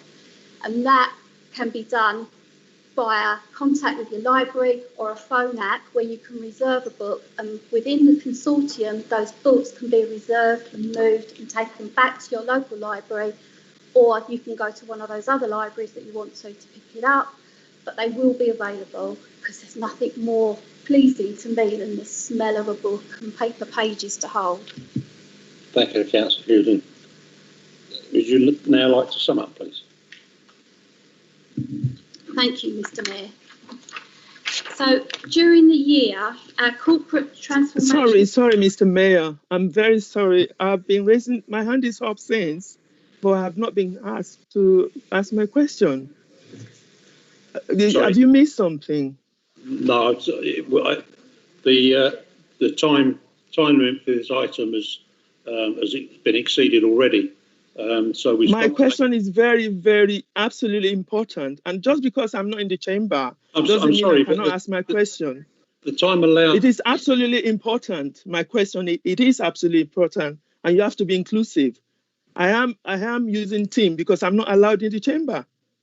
I'm sorry, but my question is absolutely important. I would like to ask the portfolio holder. Councillor. I would like to ask a question, and I've raised my hand as soon as you started to speak. Councillor, will you listen to me? If you'd been in the chamber, you still wouldn't have been able to answer the question because we have run out of time on this item. So that's the reason, not because you're online. It's because we've run out of time on the item. So if you'd been on the chamber, it would have been exactly the same situation. I feel that you have not been inclusive in the way you are handling this, and I'm registering my complaint. Thank you. Councillor Hewden, would you please like to sum up? Before summing up, can I just say that democratic services, as you know, Mr. Mayor, take the hands in order, whether they're electronic or in the chamber. So if we've run out of time, we've run out of time. But what I will say, anybody that didn't get to ask me the question, I'm more than happy to have a meeting and answer the question face to face or in writing. So to close up, during the year, our corporate transformation programme focused on digital transformation, and I think it's a blooming good job that we did, because that's what stood us in good stead for the last 6 months. Customer services able to move all their interactions to the telephone and online overnight. Council workforce able to continue working from home. COVID information letters twice a week to over 100,000 email addresses and in writing to those shielding. Daily updates to local media. Procurement team sourcing energy, food parcel supplies. Emergency, not energy, sorry. Online art, stories and baby rhyme time in a virtual job club. Support for businesses and grants distributed. Changing working practices to meet current guidelines and safe working practices. Support with debt management, supporting education online with the heritage and cultural offer, and yes, democratic services working to cancel an election and to get us to the point where we can continue with democracy and via hybrid meetings, albeit a little bit pickety. All this, and we ended the year on a record high of 74% of services achieving target. During the year, HROD worked on embedding 6 core values with our staff: to be ambitious, empowered, inclusive, collaborative, compassionate and proud. Our success can be measured by our people. Over 60% of staff are also residents. They have met every single one of their core values with how they have worked and coped and managed the last 6 months. I cannot possibly thank staff, residents and our amazing voluntary sector enough for the help and cooperation. Many events such as T100, Windrush, Remembering Srebrenica were very low key this year due to social distancing and current guidelines. Groups were given small grants to hold local VE Day celebrations, many of which unfortunately couldn't take place and will be rescheduled.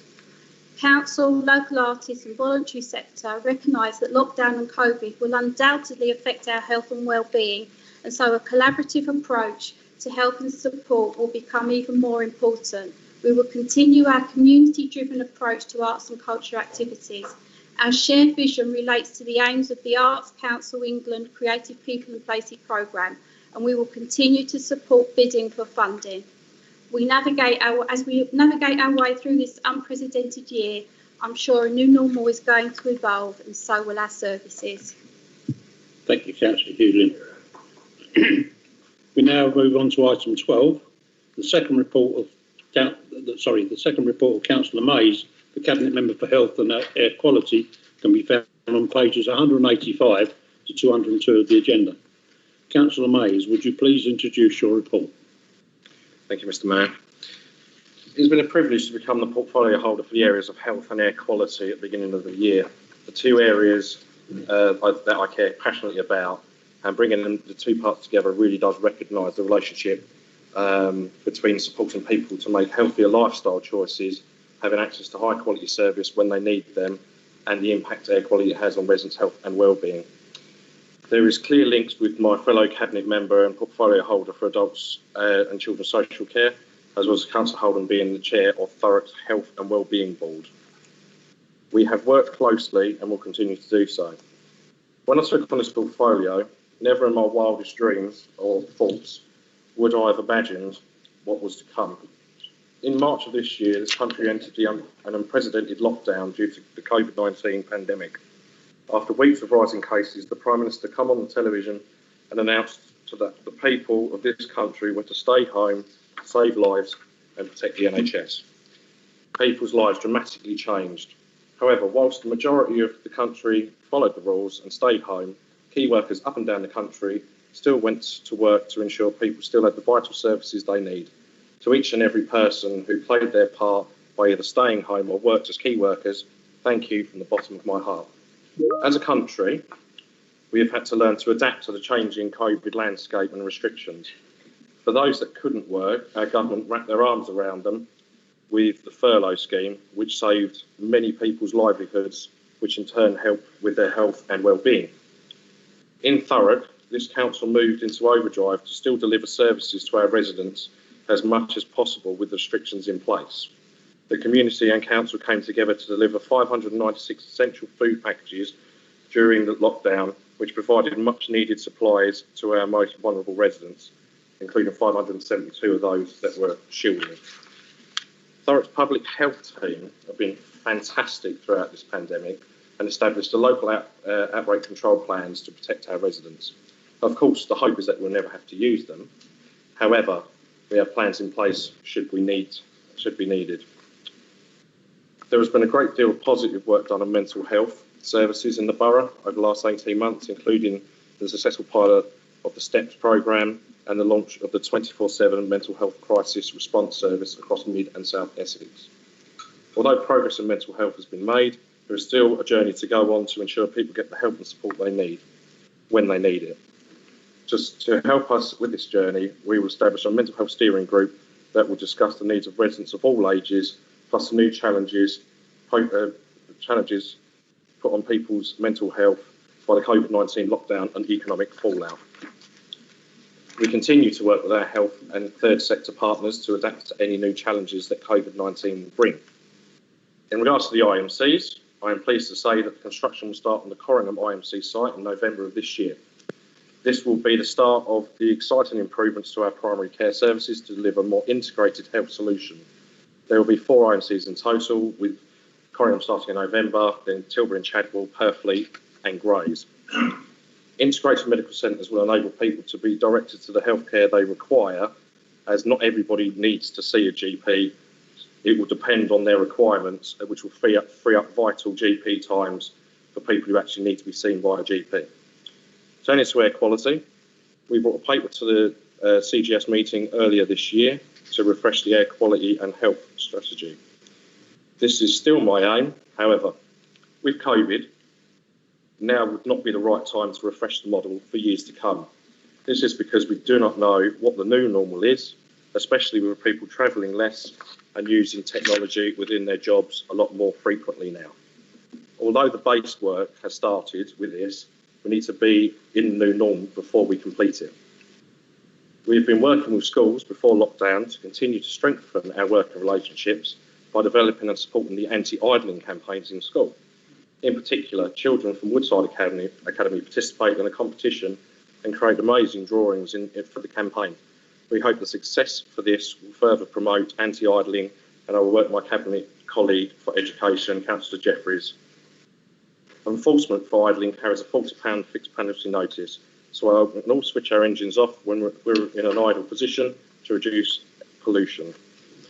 I would like to remind residents of Tilbury that the dust issue has not been forgotten, and we are still actively engaging with the Environmental Agency on this. they are the enforceable agency on this issue. We will take the dust issue. We still take the dust issue extremely seriously, and there is a steering group that meets regularly to discuss the issue. There was also a 4-month air quality monitoring exercise, which was shared with the Tilbury Forum. I continue to urge residents to report the issue to the Environmental Agency so we can keep the pressure up. I welcome any questions. Thank you. Councillor Holloway, as Shadow Portfolio Holder for Health, do you have the questions to ask the Portfolio Holder? Yes, thank you, Mr. Mayor.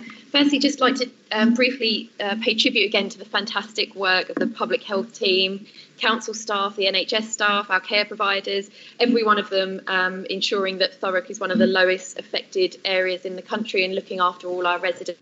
So I don't think we can say thank you enough. But we will have all have seen the difficulties of people accessing testing nationally. But I've heard of some local cases, especially with some teachers and students who are waiting for tests to come back before they can go to work and classes. So my question is, what are you doing to get the process working for people in Thurrock to get back to work and to get them back learning? Councillor Mays. Thank you, Mr. Mayor, and thank you, Councillor Holloway, for that question. Obviously, it is a concern because obviously once you have a test, you have to then wait and self-isolate for the result, and it's not just them, it's their whole family, so it is quite an impactful issue for them at that time. Testing capacity is dictated by the national scheme, so it's not just Thurrock, the labs are national. The actual capacity is growing. In fact, there was 2 lighthouse labs that come on last week, which created 75,000 more capacity for testing. But of course, that's shared around the country. And the difficulty that we have, and open and transparency, we are quite, in terms of prevalency, COVID is quite low within Thurrock. So although we do have 4 micro testing labs agreed in principle with the NHS, obviously we are part down the list.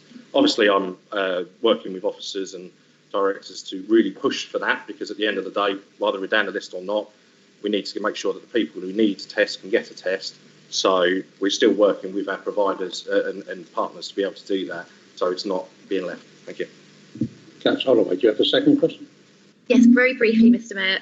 I know it is a national issue. However, I want to know what you're doing as the portfolio holder to apply pressure where it needs applying. There's lots of things that are happening nationally that we have to put pressure on the government to do. We have Conservative MPs. We have obviously lots of other areas of avenue. What are you doing personally to kind of make sure that our test and trace isn't just left to nationally and that we are being heard at that level?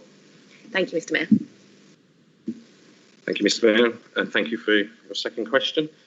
We do, in terms of the takes the pressure off of testing, obviously we've commissioned private testing with Comisco, I believe is the company, to alleviate some testing with staff in care sectors. So obviously that will take some pressure off of the local testing capacity.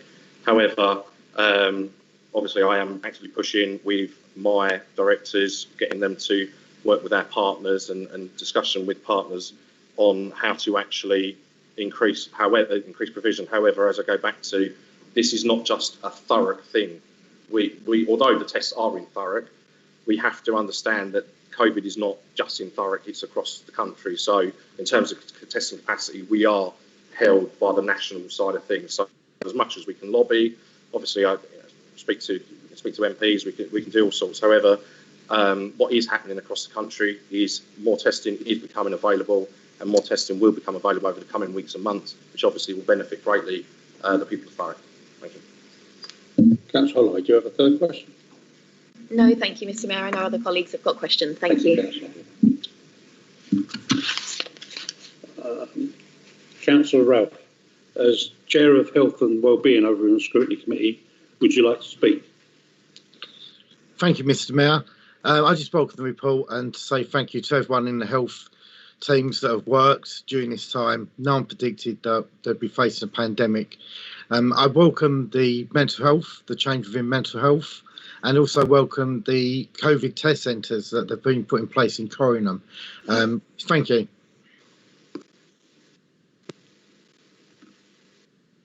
Is he still speaking? All right, thank you. moving on to Councillor Allen, as Chair of the Planning, Transport and Regeneration and Overview and Scrutiny Committee. Would you like to speak? Yes, thank you, Mr. Mayor. Obviously, there's grave concerns in terms of health and air quality within Tilbury. You know, with the recent, it's been going on for a number of years now with dirt and dust fallouts that are affecting literally everyone, every resident in Tilbury, one way or another. Can I just have confirmation that earlier that an appointment was withdrawn from the LTC for Councillor Mays? Is that confirmed? Have you stood down from LTC, Councillor Mays?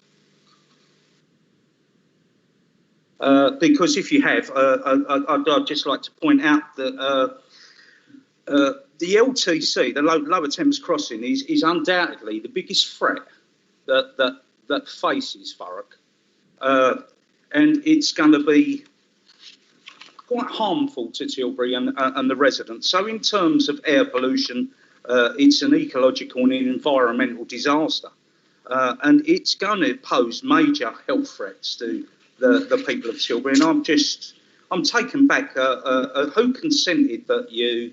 Did you consent yourself that you stand down, or did someone suggest that you'd stand down? Because as portfolio holder, you're saying that it's a privilege and a passion, you know, that you are the portfolio holder for health and air quality, but you seem to be, I don't know, I'm taken back by this, because you seem to be standing down. Could you get to the question, for the most important issue that is coming to Tilbury in the coming years?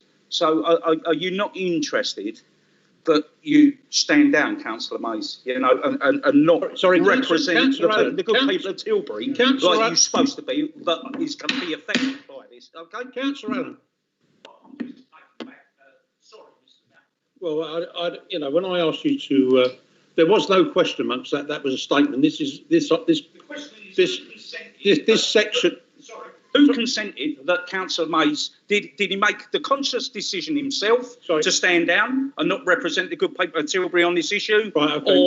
or was he suggested, or was it suggested? Perhaps that should have been the question. Anyway, moving on. Councillor Kent, do you wish to speak? Mr. Mayor, can I just start by paying tribute to all the people, both working for the council and working in the wider health economy, that have done so much sterling work during the pandemic. I think we'd all hoped that the pandemic had kind of reached its peak and gone away. It's clearly coming back now, so those people have got to steel themselves again, get back up and get out there and carry on working. And I take my hat off to each and every one of them for all they've done. My question, and I asked the question because it's something that's been raised with me about half a dozen times over the last week, is that as GPs are unable to routinely carry out face-to-face consultations, most consultations are now being taken over the telephone, and residents are telling me time and again that it's proving virtually impossible to actually get through to a GP. Now, we all know there are difficulties with telephonics, but can the portfolio holder tell me if this is something that has already been raised with him, and what, if anything, he thinks he'll be able to do working with colleagues in health just to give people better access and better chances of actually getting to speak to, let alone see a GP? Councillor Mays. Thank you, Mr. Mayor. Thank you, Councillor Kent, for your question. It's actually one that I actually thought of myself, and actually having residents come to me, because experiencing it in obviously with resident Thurrock, it is not easy in the sense that you want to see a face-to-face, you want to see a doctor. However, COVID has really changed the landscape, as we know, and I think it's changed so much. However, in terms of the GP, I did speak to GP's face-to-face access. I had the opportunity to speak to the 5 CCG chairs a few weeks ago now, and the conversation of face-to-face appointment come up, and they are actively trying. People are trying to get more face-to-face. However, we've got to look at somewhat of the reality of where we're at, place with actually sometimes you don't need to see a face-to-face. So I think there's that fine balance between making sure and holding to account that GPs do face-to-face when needed to, but actually quite often we found that people have found it much better in some respects because they can ring their doctor, they don't have to take time for work, they don't have to go and sit in a surgery with other sick people. It's actually evolving the service. So for me, and ones that I did actually, when I spoke to them, was obviously we need to keep face-to-face with the most vulnerable. That's inclusive of mental health. People need the time to see people face-to-face. A phone conversation, a Teams meeting will not cut it. And they are aware of that, and they are giving the face-to-face appointments to those that do desperately need it. However, we do still have a pandemic, and we are still under restrictions. So thank you. Thank you, Councillor Mays. Councillor Byrne, do you wish to speak? Yes, please, Mayor. I've got a couple of questions, but the first one, I know you mentioned, banged on about the hubs, but would they not be closed, the same as doctor surgeries are? Because they're just upgraded doctor surgeries. So are we going to be, if we had another close down with hubs, would they just be shut? Or would they not? Thank you, Mr. Mayor. So you're asking if there's another pandemic, would the IMCs close down? If we had hubs, yeah. Well, the thing is, the IMCs do bring across an integrated, as the name suggests, an integrated medical centre. So, therefore, actually, in a sense, it will be in a better position to ensure that those that need a pharmacy doesn't need to see a doctor, needs to see a pharmacy, needs to see be referred or anything like that. Actually, get done, not taking up vital GP time. So, actually, you're asking me to make assumptions on something that isn't there, quite frankly, and obviously, in that sense, that would be a NHS decision. In terms of the IMCs being beneficial, obviously, being integrated rather than separated will be beneficial to the people of Thurrock. Thank you, Councillor. Councillor Massey, do you wish to speak? No, just one. Councillor Thank you, Massey, Mr. Mayor. do you wish to speak? Thank you, Mr. Mayor. Thank you, Councillor Mays, for your report. I'll keep it really brief. Idling enforcement. So my ward, East Tilbury, has a major issue, which is a level crossing, and this is an issue with other wards that have level crossings on local main roads. This is where I see lots of idling taking place, and a lot of it, although I'm welcoming that we're working with schools, a lot of the people guilty of this are commercial operations. And it'd be really nice if the portfolio holder could, in the future, maybe the council could educate and work with the commercial partners in the borough and try not through literally enforcement, through education, make sure that these commercial vehicles that are making money in Thurrock actually turn off their engines when they're stuck at level crossings and help improve the health of everyone in the area. Thank you. Councillor Mays, sorry. Thank you, Mr. Mayor. Thank you, Councillor Massey. I agree with you. Actually, we do need to work with everybody involved in this because at the end of the day, whether it's a parent, whether it's a commercial vehicle, if a vehicle's idling, it is idling. So anything we can do and will do, obviously we'll work with our partners to ensure that we do sort of hammer this home there. If you're idling, turn your engine off. Thank you. Councillor Ball. Thank you, Mr. Mayor, and I'm sure that you're going to know exactly where I'm going to be asking you my question. On the 1st of August, I sent you photographs of my garden, and it had rained, and the top of my jacuzzi and my dog's bowl was thick with red filings and dark dust. And the photos are there, and I sent them to Alan, and he assured me that he would be meeting officers the following day. You know, and I said that anybody can come and take, you know, samples that is still there, you know, because you can't get it off, it's ruined the top of it. And I heard nothing. And then last week, I left a glass in the garden, and lo and behold, full of the red filings, full of the dust. And it's just not acceptable. It's not healthy for us to have to live with this. And in opposition, Alan, you would never, ever have sat there and said it's an external agency's problem. You are my ward councillor, you know, so please don't pass the buck. You know, your pledge to for your election was that you would sort out air quality for us in Tilbury. The dust was unacceptable. The red filings were unacceptable. Yeah, and I'm just asking Councillor Mays, can you please live up to your election pledge and sort out the air quality, because that is not healthy for me to have to sit in my garden and have to breathe in that along with everybody else along that row opposite wherever it is it's coming from. So please, can you please do that and make sure that you sort out our air quality? Yeah. So there was a question. Councillor Mays.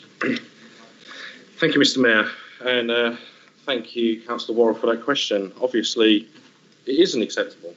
We know it's not. In terms of passing the buck, I have no intention of passing the buck, because at the end of the day, we do have a duty of care, whether it's causing a health issue or just a general nuisance. And it is something, even today, chasing directors because of different things that come around, because obviously the Environmental Agency, that is a fact. That is a fact that the Environmental Agency are the enforceable agency in this. It's not passing the buck. We're just talking pure fact on that. The public health advice through the actual independent testing that was done last year, I'm actually glad. I'm actually glad. I'm not going to get political because I don't do that. I'm just glad that we've now got someone from the Labour group actually admitting that this is a problem, because last year I couldn't get any admittance at the Tilbury Forum or whomever else. This is a general problem, so I'm glad that we understand that. So the councillors, can we? I did say that, but so with this, we are still working with the Environmental Agency. As I said, we've got a steering group. Yeah, okay. It's a shame it hasn't been pushed harder before then, wasn't it? Before I got elected. But right, anyway, there's a conversation. Can I ask you to move on to your summation, please? We've come to the end of time on this item. Okay. What's going to another question or? No. Sorry, Mr. Mayor. Questions on Teams. If you could just apologise to some of us, it would be good, because I do feel undermined for not being able to ask my question again. Please. I'm sorry, but there are times. I've had my hand up since the beginning of the item, and I haven't had a chance to answer my question either. Right, there is a time. There is timed periods for each of the items on the agenda to make sure we get through it in specific time. Yeah, we've now used that time, and I'm sure that if you have any questions, that the member will only be too happy to answer it if you email him with the question. There's no, at this moment in time, if we need to move on. Sometimes the questions, and I must admit, in one or two occasions, the answers go on a bit too long. So I think sometimes the question turns out to be a statement before the question actually comes there. And I'd like to think that in future, people will like questions rather than make long statements before they actually get to this question. If you all did that, it would allow more questions to be answered. Councillor Kent. On a point of order, Mr. Mayor, section 3.8, paragraph B of the Constitution says that the time for portfolio holder reports will be 15 minutes. For both of the reports we've had this evening, you've allowed the item to go on well beyond 15 minutes. Can you explain why you've allowed them to go on and then refused to get to members of the Labour group that wish to ask questions? Sorry, I'm not aware who is still waiting to ask questions. I'm sure there may be some members from other parties out there that are wishing to ask questions. I don't see a list of who does and doesn't want to ask questions. If you so wish, I would have cut those sections down to the 20 minutes, but I wanted to give enough time for the portfolio holder and those that are from the opposition that are entitled to ask questions to get through their questions. Now, if those questions went on too long or took too long to actually get around to asking the question, then that's the reason that other members didn't have the time to get their question answered. All right, so that's the ruling. Yes, I did give a certain amount of leeway, but that's because I wanted to make sure that all those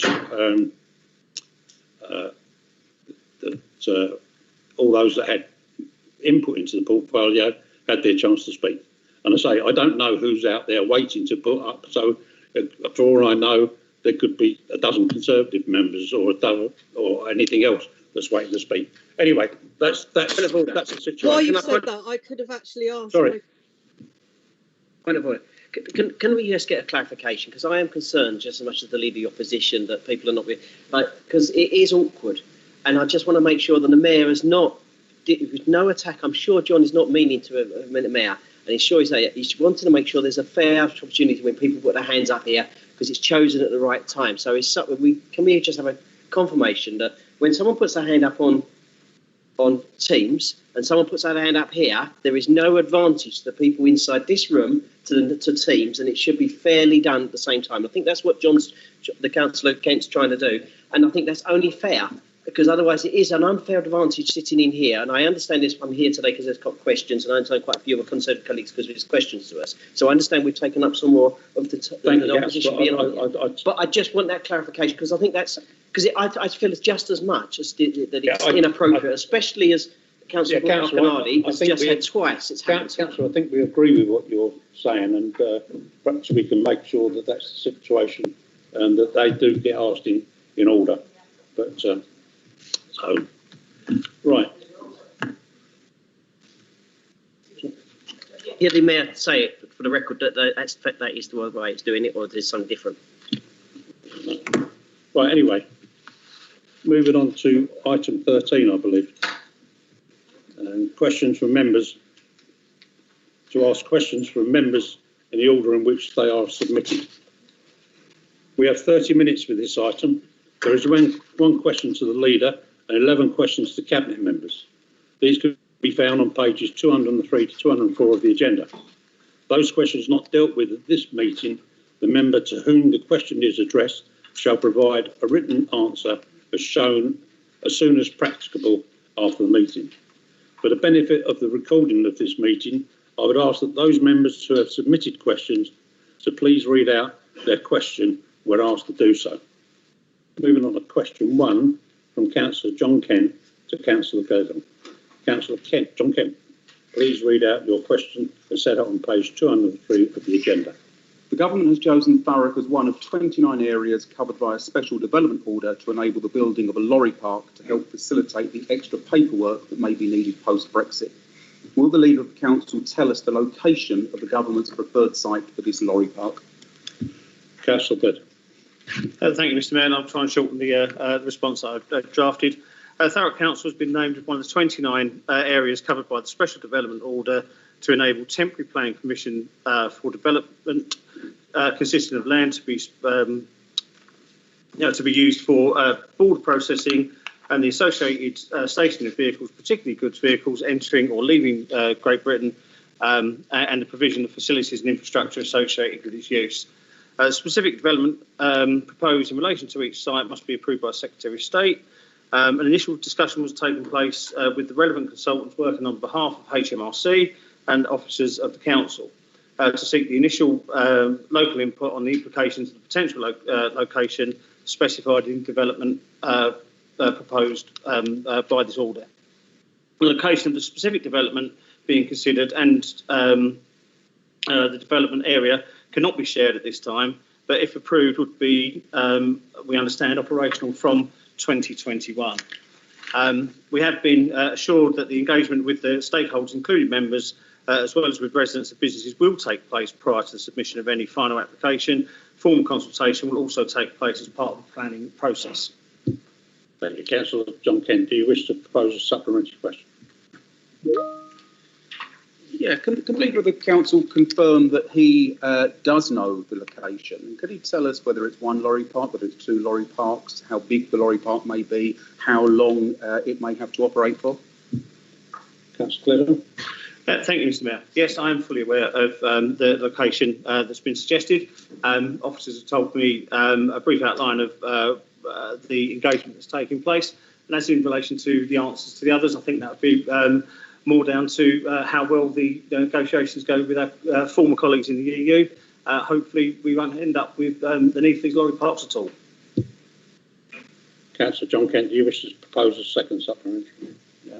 Mr. Mayor, I believe that people in Thurrock have the right to know where this lorry park is planned, and I'm really disappointed that the leader of the council has admitted that he knows where it is, but once again wants to keep it secret.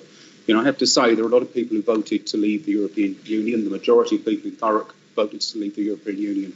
I believe that those people thought that one of the benefits of leaving would be to make democracy stronger, not weaker, to make things more transparent, not more hidden. Can I ask the leader of the council again if he would tell us where this lorry park is planned? Councillor Gladwell. Thank you, Mr. Mayor. And yeah, what a surprise. You know, I'm fully aware that Councillor Kent have asked this question of officers and been told very, very clearly that the instructions were from the consultants from HMRC that the area in question should not be shared at this time. I made very clear at the end of my statement, and I will just make sure that it's fully appreciated again. We have been assured that engagement with stakeholders, including members, as well as with residents and businesses, will take place prior to the submission of any application. Formal consultation will also take part as part of the planning process. I'm sorry, Mr. Mayor, but the leader of the opposition is standing up and saying he feels that I should be breaking the rules of central government isn't going to persuade me to break those rules. I'm sorry, government tell us what we will be doing. They will say whether we can and cannot disclose these areas, and the very second we can, I can assure you we will. Thank you, Councillor Gladwell. Moving on to questions that have been submitted to Cabinet members. Question 1 from Councillor Fish to Councillor Mays. Councillor Fish, please read out your questions as set out on page 203 of the agenda. Thank you, Mr. Mayor. Following my question to the portfolio holder around a year ago, he undertook to review the clean air strategy. What changes have been made as a result to improve air quality for residents in Grays Riverside? Councillor Mays. Thank you, Mr. Mayor, and thank you, Councillor Fish, for your question. The portfolio holder at the time did undertake to do the review, and procedures were put in place. In fact, it went to PTRNS in February. However, that was pre-COVID. Obviously, air quality-wise, we did have an undertaking to do an air quality strategy. It would be completely, in my view, irresponsible to waste taxpayers' money at this time doing it when air quality is not at the right levels, because otherwise the model that we create will not be accurate. And this is a model that we want to build on and work with and actually improve air quality moving forward. We just cannot do that at this moment whilst people are working from home. You know, I don't know how many councillors are in this room compared to what there normally is. You know, that sort of thing has an impact. It's just one example. So unfortunately, it has been put on hold. It's still my undertaking, my aim to get that through, because obviously we need to have a baseline. We need to know what we're working with to know how we can make improvements. So thank you. Councillor Fish, do you have a supplementary question? Yes, thank you, Mr. Mayor. Actually, my question was deferred for a few meetings. So, in fact, it's been much more than a year since I asked the original question. So, okay, I accept your response about the COVID situation. Why did it take some 9 months before the COVID situation to get to the point where you sent it to scrutiny? Councillor Mays. Thank you, Mr. Mayor. Thank you, Councillor Fish, for your supplementary. Obviously, I took over the portfolio in January. Obviously, did go to ONS in February, and it was going to proceed for then after, and money was allocated through to the surplus we had at the time. So, obviously, things have changed. Things are not where they was. Obviously, commenting on what someone did 9 months previous when I wasn't even sure whether I was in the chamber at that point when the undertaking was had. I can't remember. No, I was probably out there somewhere. So unfortunately, I can't give you a direct answer on why he went there. All I can say is that since I've been a portfolio holder, we've been pushing it along. Obviously, COVID has unfortunately changed that. So. Councillor Fish, do you have a second supplementary question? Yes, thank you, Mr. Mayor. Obviously, that shows the administration's interest in making improvements in my ward in Grays Riverside. takes 9 months to come forward with a strategy, and then it gets delayed by COVID. Right. My question, though, is, okay, it's fair enough to bring forward a strategy. Obviously, as a portfolio holder, you have a vision that's driving that strategy. What is your vision for Grays Riverside to make improvements? Councillor Mays. Thank you, Mr. Mayor, and thank you, Councillor Fish. I understand frustration, to be honest. However, in terms of Grays Riverside, we have got the £50 million Towns Fund that will be used to improve Grays. That will also have impacts. There's little things that, you know, for an example, improvements of the one-way system in Grays to ensure traffic flows a little bit more. That's in the middle of your walls, so you know them sort of things would have an impact. Obviously, you know, the reality is air quality doesn't just hit wall boundaries and say, oh, that's Grays, I'm not going to go there. It is for the whole of Thurrock. So the actual air quality strategy wasn't Grays Riverside based, it was for the whole of Thurrock. So unfortunately, at this time, it is on hold. However, it will be picked up, obviously, once a new norm is known. Thank you. Right, moving on to question 2 from Councillor Worrell to Councillor Watkins. Councillor Worrell, please read out your question as set out on page 203 of the agenda. Thank you, Mr. Mayor. Can the portfolio holder for environment update the chamber on the progress he has made on replacing the bins at cemeteries? Councillor Watkins. Thank you. Can everyone hear me? Yes. Excellent. So thank you, Mr. Mayor, and thank you, Councillor Worrell, for your question. To date, we've had successful installations of the new bin styles and layouts to the cemeteries in Stanford-le-Hope and Chadwell Cemetery. This, as you may remember, was an extension to the very successful bin review and replacements which were taking place across Thurrock over a couple of years. There have been delays this year, as you expect, due to the pandemic, and we still very much want to roll out the bins across the remaining cemeteries, but of course that is subject to funding availability, and we'll be assessing it over the remains of this financial year. However, in the meantime, we are putting together a pilot of the existing heavy litre bins which we have across the borough, which are obviously part of that review. And we're piloting, the intention is to pilot these into a specific cemetery, this one being West Thurrock, based on the feedback from the grounds team as the initial trial. These will sit alongside the existing bins, not replacing them, to allow for greater usage within the cemetery and will be signposted appropriately. This is based on the bins we currently have in storage and sits within the current budget lines. Subject to the initial success of this, we would look then to roll out the similar bin style across the remainder of the cemeteries until a time in which obviously we can secure the funding for the remainder of the bins as per the original trial in Stanford-le-Hope and Chadwell Cemetery. Councillor Worrell, do you wish to propose a supplementary question? Yes, of course I do, Mr. Mayor. Thank you, Councillor Watkins. I went to Chadwell Cemetery today. And it was, in all honesty, I expected that with a month's notice you would have actually sorted the problem out, so I wouldn't have been able to ask the questions tonight. But today, there were still general street waste bins on sections of them where, so they've got sections with 2 street waste, including like the dog mess bit at the top, and you know, just what you'd get down the high street is exactly what you've got in the cemeteries. And then in another little area, I'm hoping this isn't your answer to our bins, there was 2 little bins in a section with a bit of wood round it, with 2 bins inside. One said general waste, one said garden waste. They're no bigger than I've got in my kitchen at home. And then if the wind blows, there's nothing to stop all of the mums and dads, you know, and all of the old stuff that people are piling in there. They're just blowing onto people's graves, which is why I brought this back here. I went up there and there was all old stuff over other people's graves. And it's not good enough. This is 2 years we've been looking at a bin strategy for the cemeteries, and we was promised that you had people going out looking at best practice. Please don't tell me this is what's come back as best practice.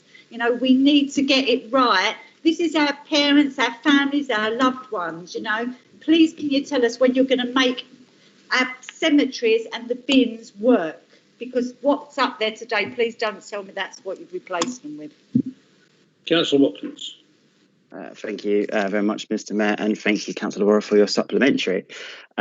I'm glad you mentioned one thing actually. So you are right. When you were the chair of CGS a little while ago, you spoke very passionately about cemeteries back then, and following obviously the KPI results which we had a couple of years back, and in the most recent KPI scores we've got have excelled any which we've had previously. We did instigate the internal standards review for the cemeteries, and we do stick by those, and we have seen that through the number of complaints we have received this year. I know, and I'm also going to take last year into this account as well, because I know that obviously lockdown would have restricted the amount of people into cemeteries, but also when you take into the consideration last year, the number of complaints we've had about our cemeteries have gone significantly down, and I do mean that significantly down, thanks to the work which our teams do. If there are individual issues such as the one you've mentioned today, then the teams will address those as they're going through and cleaning those cemeteries.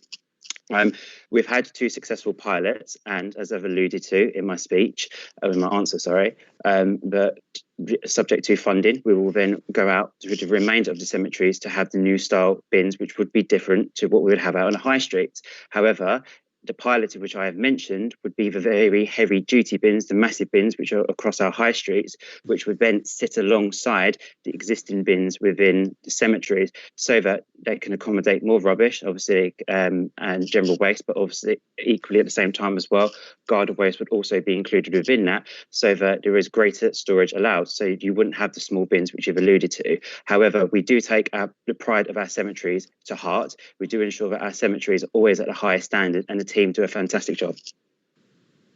Councillor Worrell, do you wish to propose a second supplementary question?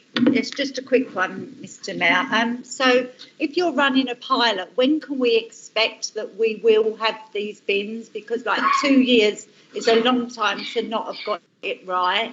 So, and if not, can I just ask a question again in 6 months? Because like I want to get it right for our residents. Councillor Watkins. Sorry if I didn't make myself very clear. As alluded to, the remainder of the cemeteries outside of Chadwell Cemetery and Stamford La Hope would have the new bins stores subject to funding in. Now, obviously, we do welcome comments, and that's what CGS sits there for. So please do send on your suggestions to CGS if you feel that the existing bins aren't potentially doing what you believe they should have been doing. Obviously, again, we would seek feedback from the wider community as well in relation to that, and that can change in reflection to the new styles when they come out. The pilot in which I mentioned was in relation to West Thurrock Cemetery, which is what our teams have identified as a good trial for the usage of these new heavy-duty bins, which would be rolling out in the next few weeks. Subject to the success of that pilot and feedback, we would then roll that out to the remainder of the cemeteries. Thank you, Councillor. Moving on to question 3 from Councillor Byrne to Councillor Coxall. Councillor Byrne, please read out your question. Can we be given assurances that residents will not be asked to contribute to the gross overspend of the A13 widening projects? Councillor Coxall, would you please respond? Well, the simple answer to that is no, I can't give that, even though if I wanted to. And just like having a charge against your house for a bank loan before the bank gives you the money, the government will not let us give us the funding unless we underwrite the scheme in its entirety. But we would never be able to, if we did that, win any more government money, any more bids, or a vast amount of infrastructure that we want in this council for our infrastructure first policy. But what I can do is give you the absolute assurance that the weight of this council, the weight of this administration, will be working to find alternatives for the costs of the A13. And all the work of this work will continue to be reported to Standards and Audit as we go forward with all the alternative options. Thank you. Councillor Byrne, do you wish to propose a supplementary question? Yes, please, Mayor. I watched in amazement the chair of Regeneration, then the vice chair, and praising the great work we've done at Stamford Station. As part of this great work, he failed to mention the deadline to apply for London Gateway funding was missed 3 times, and that was to the tune of £600,000, despite all their warnings. And that obligation is now timed out, and that money was for a bus turnaround and not for the station upgrade. So have we secured funds without DP World's contribution? Sorry, can I just... Do you want me to answer that, or do you want to? I don't. No, I'm afraid. I'm sorry, but we can't can't accept that as a supplementary question, because the main question was regarding the A13. No, it's about overspend. I'm sorry. It's a theme of overspend. It's not. You've got to accept that. No, it's not anything to do with the A13. It's to do with overspend. All my I'm questions sorry, on overspend. I will read the question. It's a cop out. I will read the question. Can we be given assurances that Thurrock residents will not be asked to contribute the gross to the overspend? To the theme A13. is gross overspend. The second question's gross overspend. The third question's gross overspend. No, I'm happy to make a short answer. Councillors, I've made a decision. The supplementary question had nothing to do with the overspend on the A13, which was it's to do with the Stamford stitch up and the Alsip car. No, it's nothing to do with the A13. It's overspend. It says here gross overspend. The next question's overspend. The third question's overspend. The theme is not. No, it's Stamford. It's not the A13. Cop out. Could you know the truth? I'm sorry, stitched up Stamford. I'm sorry, Councillor Byrne. I've made a decision. The supplementary question regarding Stamford Station does not form part of the substantive question that was asked in the first place. Right, moving on to... Mr Mayor, can I suggest that you ask Councillor Byrne to rephrase his question in a way that may be acceptable? Why not? Because the idea of asking for the questions in advance is to give the cabinet member or whoever's answering that question time to fully prepare. And if hang on 1 second, if I set this as a precedent, and whilst the cabinet member may be prepared and able to respond now, if I set that as a precedent, there may be times in the future when the cabinet member isn't in a position to respond, and I'm not prepared to set that precedent. Thank you. Moving on.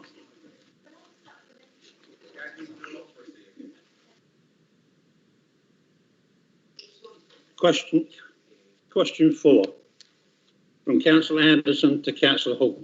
Sorry, don't I get a second supplementary? If it's relating to the A13 and the A13 only. Can I ask a question about the Stamford station that's very close to the A13? No. I'm sorry, Councillor Byrne. No. No, it's next door. Grey Station is very close to the A13 as well. Moving on to question 4. Councillor Anderson to Councillor Holden. Thank you, Mr Mayor.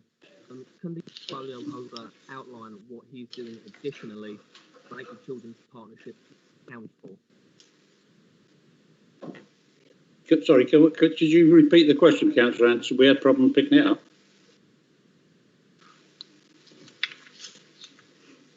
Can you hear me now, Mr Mayor? Yes, yeah. Can the portfolio holder outline what he's doing additionally to make the Children's Partnership more accountable? Councillor Holden.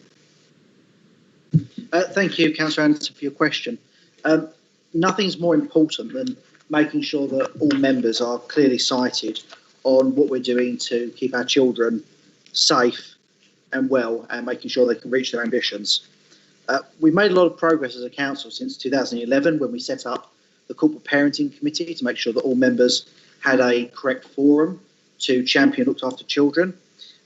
We've recently announced an independent review of the Safeguarding Partnership, which is nearing its conclusion, will be published soon. What we have done since is offered cross-party members more information than they've ever had before on committees. So the Corporate Parenting Committee is seeing special reports on children missing. The Overview and Scrutiny Committee will be seeing special reports on the so-called high-risk notifications. And a newly constituted Prevent Committee will see information regarding unaccompanied asylum-seeking children. And what I would say to committee members is, I really urge all members, is please use these forums. Scrutiny is a powerful tool. Corporate parenting is an important tool. If there is additional information that you feel that you need in order to champion children in your ward or children in care, by all means, ask for information, probe further. We're very proud as a department of the things that we are doing for children, so we always are happy to attend scrutiny. And indeed, I think Councillor Cockshall bleats every now and then that the best disinfectant is sunlight. Ask us questions. It helps build a stronger department. So we would urge members to please use these forums. We are making sure that more information is available, the type of information that's normally only available to the portfolio holder, and we're keen to continue in this vein. Thank you. Councillor Anderson, do you wish to pose a supplementary question? No supplementary, Mr. Mayor, but just to say that I certainly welcome the contents of Councillor Horden's response there. Thank you. Moving on to question 5 from Councillor Byrne to Councillor Mays. Councillor Byrne, please read out your question. This thing, by the way, is NHS. Would the portfolio holder be prepared to write to the Secretary of State on behalf of the Council to ask him to account for the government's despicable treatment of NHS workers over the pay increase decision? And where do you sit on this, please? Councillor Mays. Sorry? Oh, sorry, thank you. Thank you, Mr. Mayor, and thank you, Councillor Byrne, for your question. The actual decision to award the pay increase doesn't actually rest with me. However, what I will set is a bit of background with this, because actually there is an independent NHS pay review body which makes recommendations to the government on the pay for NHS staff. I'm under the understanding at the moment that has not come back yet. That may not be the case as it currently stands, but that's my understanding. The government have also pledged that obviously they'll listen to the independent board, because it's also been in conjunction with trade unions to ensure everybody is fully rewarded. I do understand that NHS staff are currently benefiting from the final of the 3-year pay deal agreed by trade unions previously, which is delivered on a year-on-year increase, such as increasing the starting salary for a newly qualified nurse by 12% by 2021. I do not think it'd be appropriate for me to write to the Secretary of State on this matter. Thank you. Councillor Byrne, do you wish to pose a supplementary question? So take that as a no then. The chair of the Regeneration Scrutiny was very vocal on his motion to build an A&E in Thurrock before the local plan starts concreting over Thurrock. Are you going to join him? And I would assume his portfolio holder is up for this. So are you going to be another big gun that's going to join Councillor Allen's quest to go all guns blazing for an A&E in Thurrock? Thank you.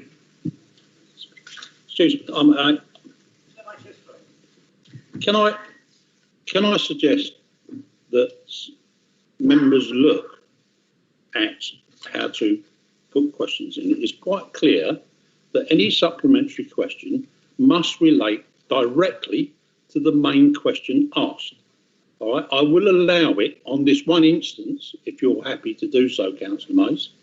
But be aware that in future, if it is something that is not directly related to the main substantive question, then I will not allow it. And I was going to mention this later on, I am getting rather perturbed about the trapdoor questions that go in, where the initial question, to my mind, in some instances, isn't actually the question you want to ask. So if members want a full and truthful answer, then make sure that their question that they actually want to ask is the substantive question. Anyway, Councillor Mays, if you'd like to. Yeah, thank you, Mr. Mayor, and thank you, Councillor Byrne, for your second question. The reality is, with the new IMCs, of which one will be Grays, the urgent what we are pushing towards at the moment, there is going to be an urgent care unit centre. What we are pushing for is a 24-hour urgent care centre will actually be an upgrade to minor injuries, which will obviously benefit the residents of Thurrock. Looking at the statistics, obviously the decision to implement a new hospital isn't within my gift. However, obviously improvements to things such with the Grays IMCs, hopefully, and things that I will push for is 24-hour urgent care centre. That will actually improve people's healthcare within Thurrock. Thank you.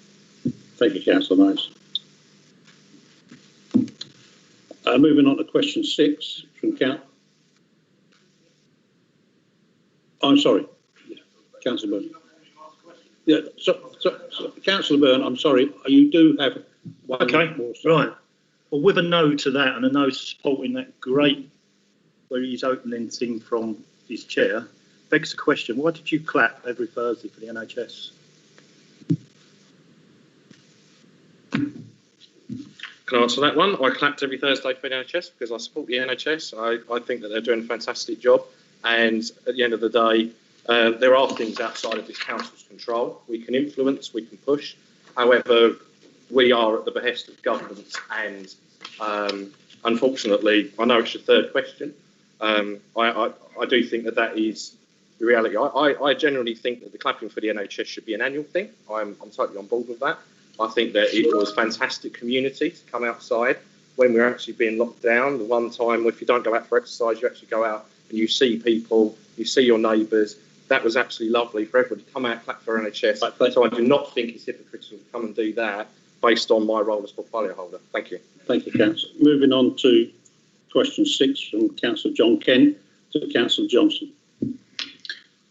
When will all residents living in council sheltered complexes be able to use their community halls?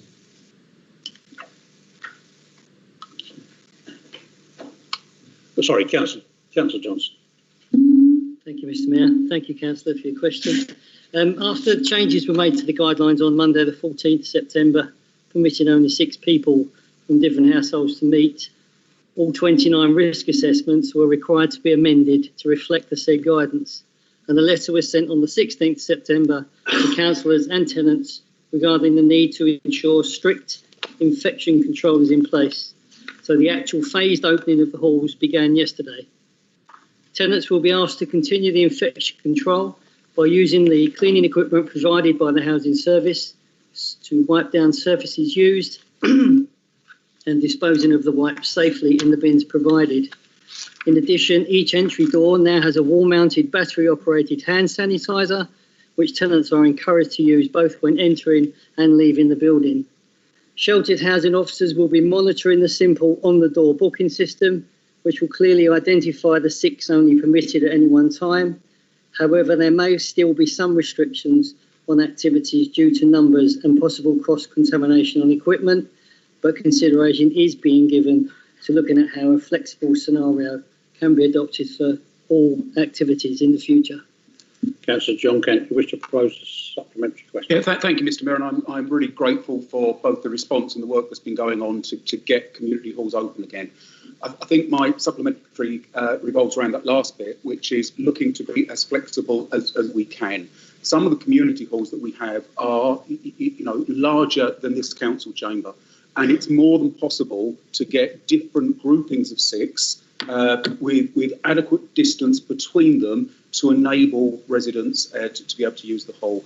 And my question is that although I understand, and we all understand, the absolute need to rigorously control the virus, many of our older people do suffer from loneliness. In our complexes, many of the people living there are single. They're not married. Those community halls are literally a lifeline to them. During the summer, if I take the example of Dexter Close, which is the closest one to me, lots of tables outside where people could come and sit and be 2 metres from the next bubble. That's clearly not possible this time of year. So can I just ask that flexibility and as much common sense as possible is used to enable as many of our older, vulnerable residents to use the community halls as possible? Councillor Johnson. The immediate answer to that, Councillor Kent, is yes, obviously. But however, it has to be some kind of generic opening just to make sure everything is correct. But then I will ensure that officers do look at each individual hall. Thank you. Councillor John Kent, do you want to propose a second supplementary? Or? Yeah, again, I'm grateful for that. Can I ask that at a time of his convenience that the portfolio holder comes with me to meet residents of Dexter Close to see the hall for himself and to see what more can be done to get it as open as possible, as quickly as possible? By all means.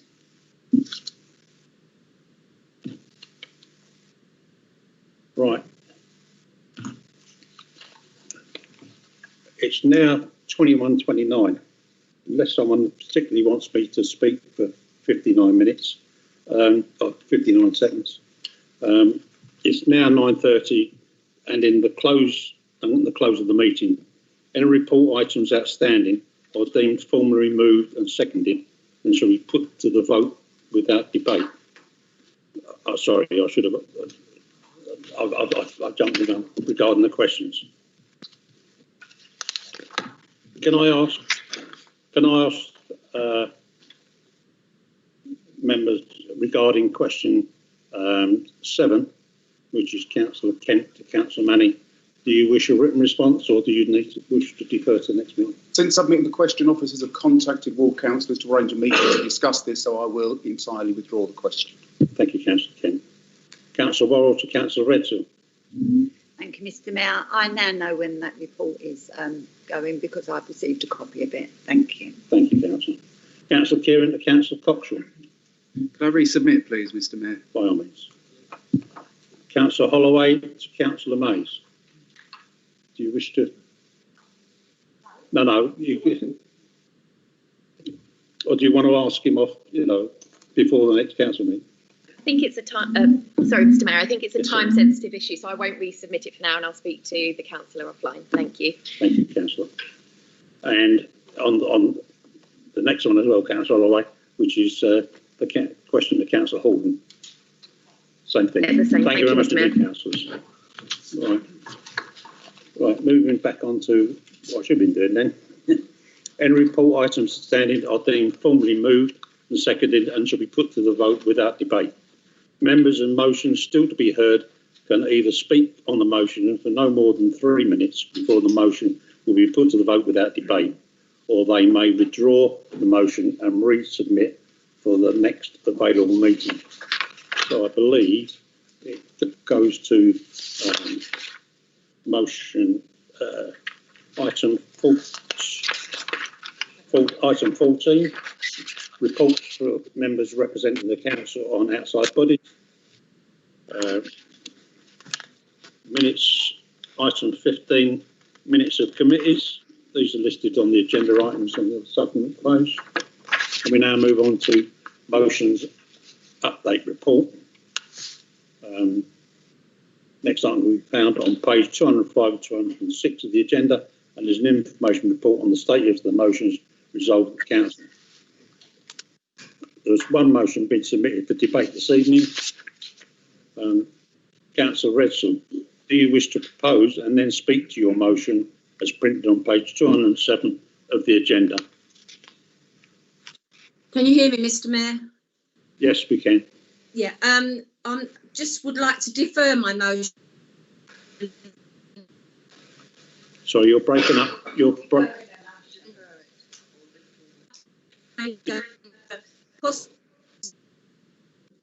Is that it? Right, the motion's been withdrawn at this time. Okay. That concludes. Mr. Mayor? Yes, I think you're withdrawing the motion, I take it? I'm just deferring it at the moment, Mr. Mayor. Right. Going to defer the motion. Say why. Can you hear me, Mr. Mayor? Yeah. You wish you're deferring the motion to a later date? Yes. Right. Right. That concludes the business of the meeting this evening, and I now declare the meeting closed. Thank you all.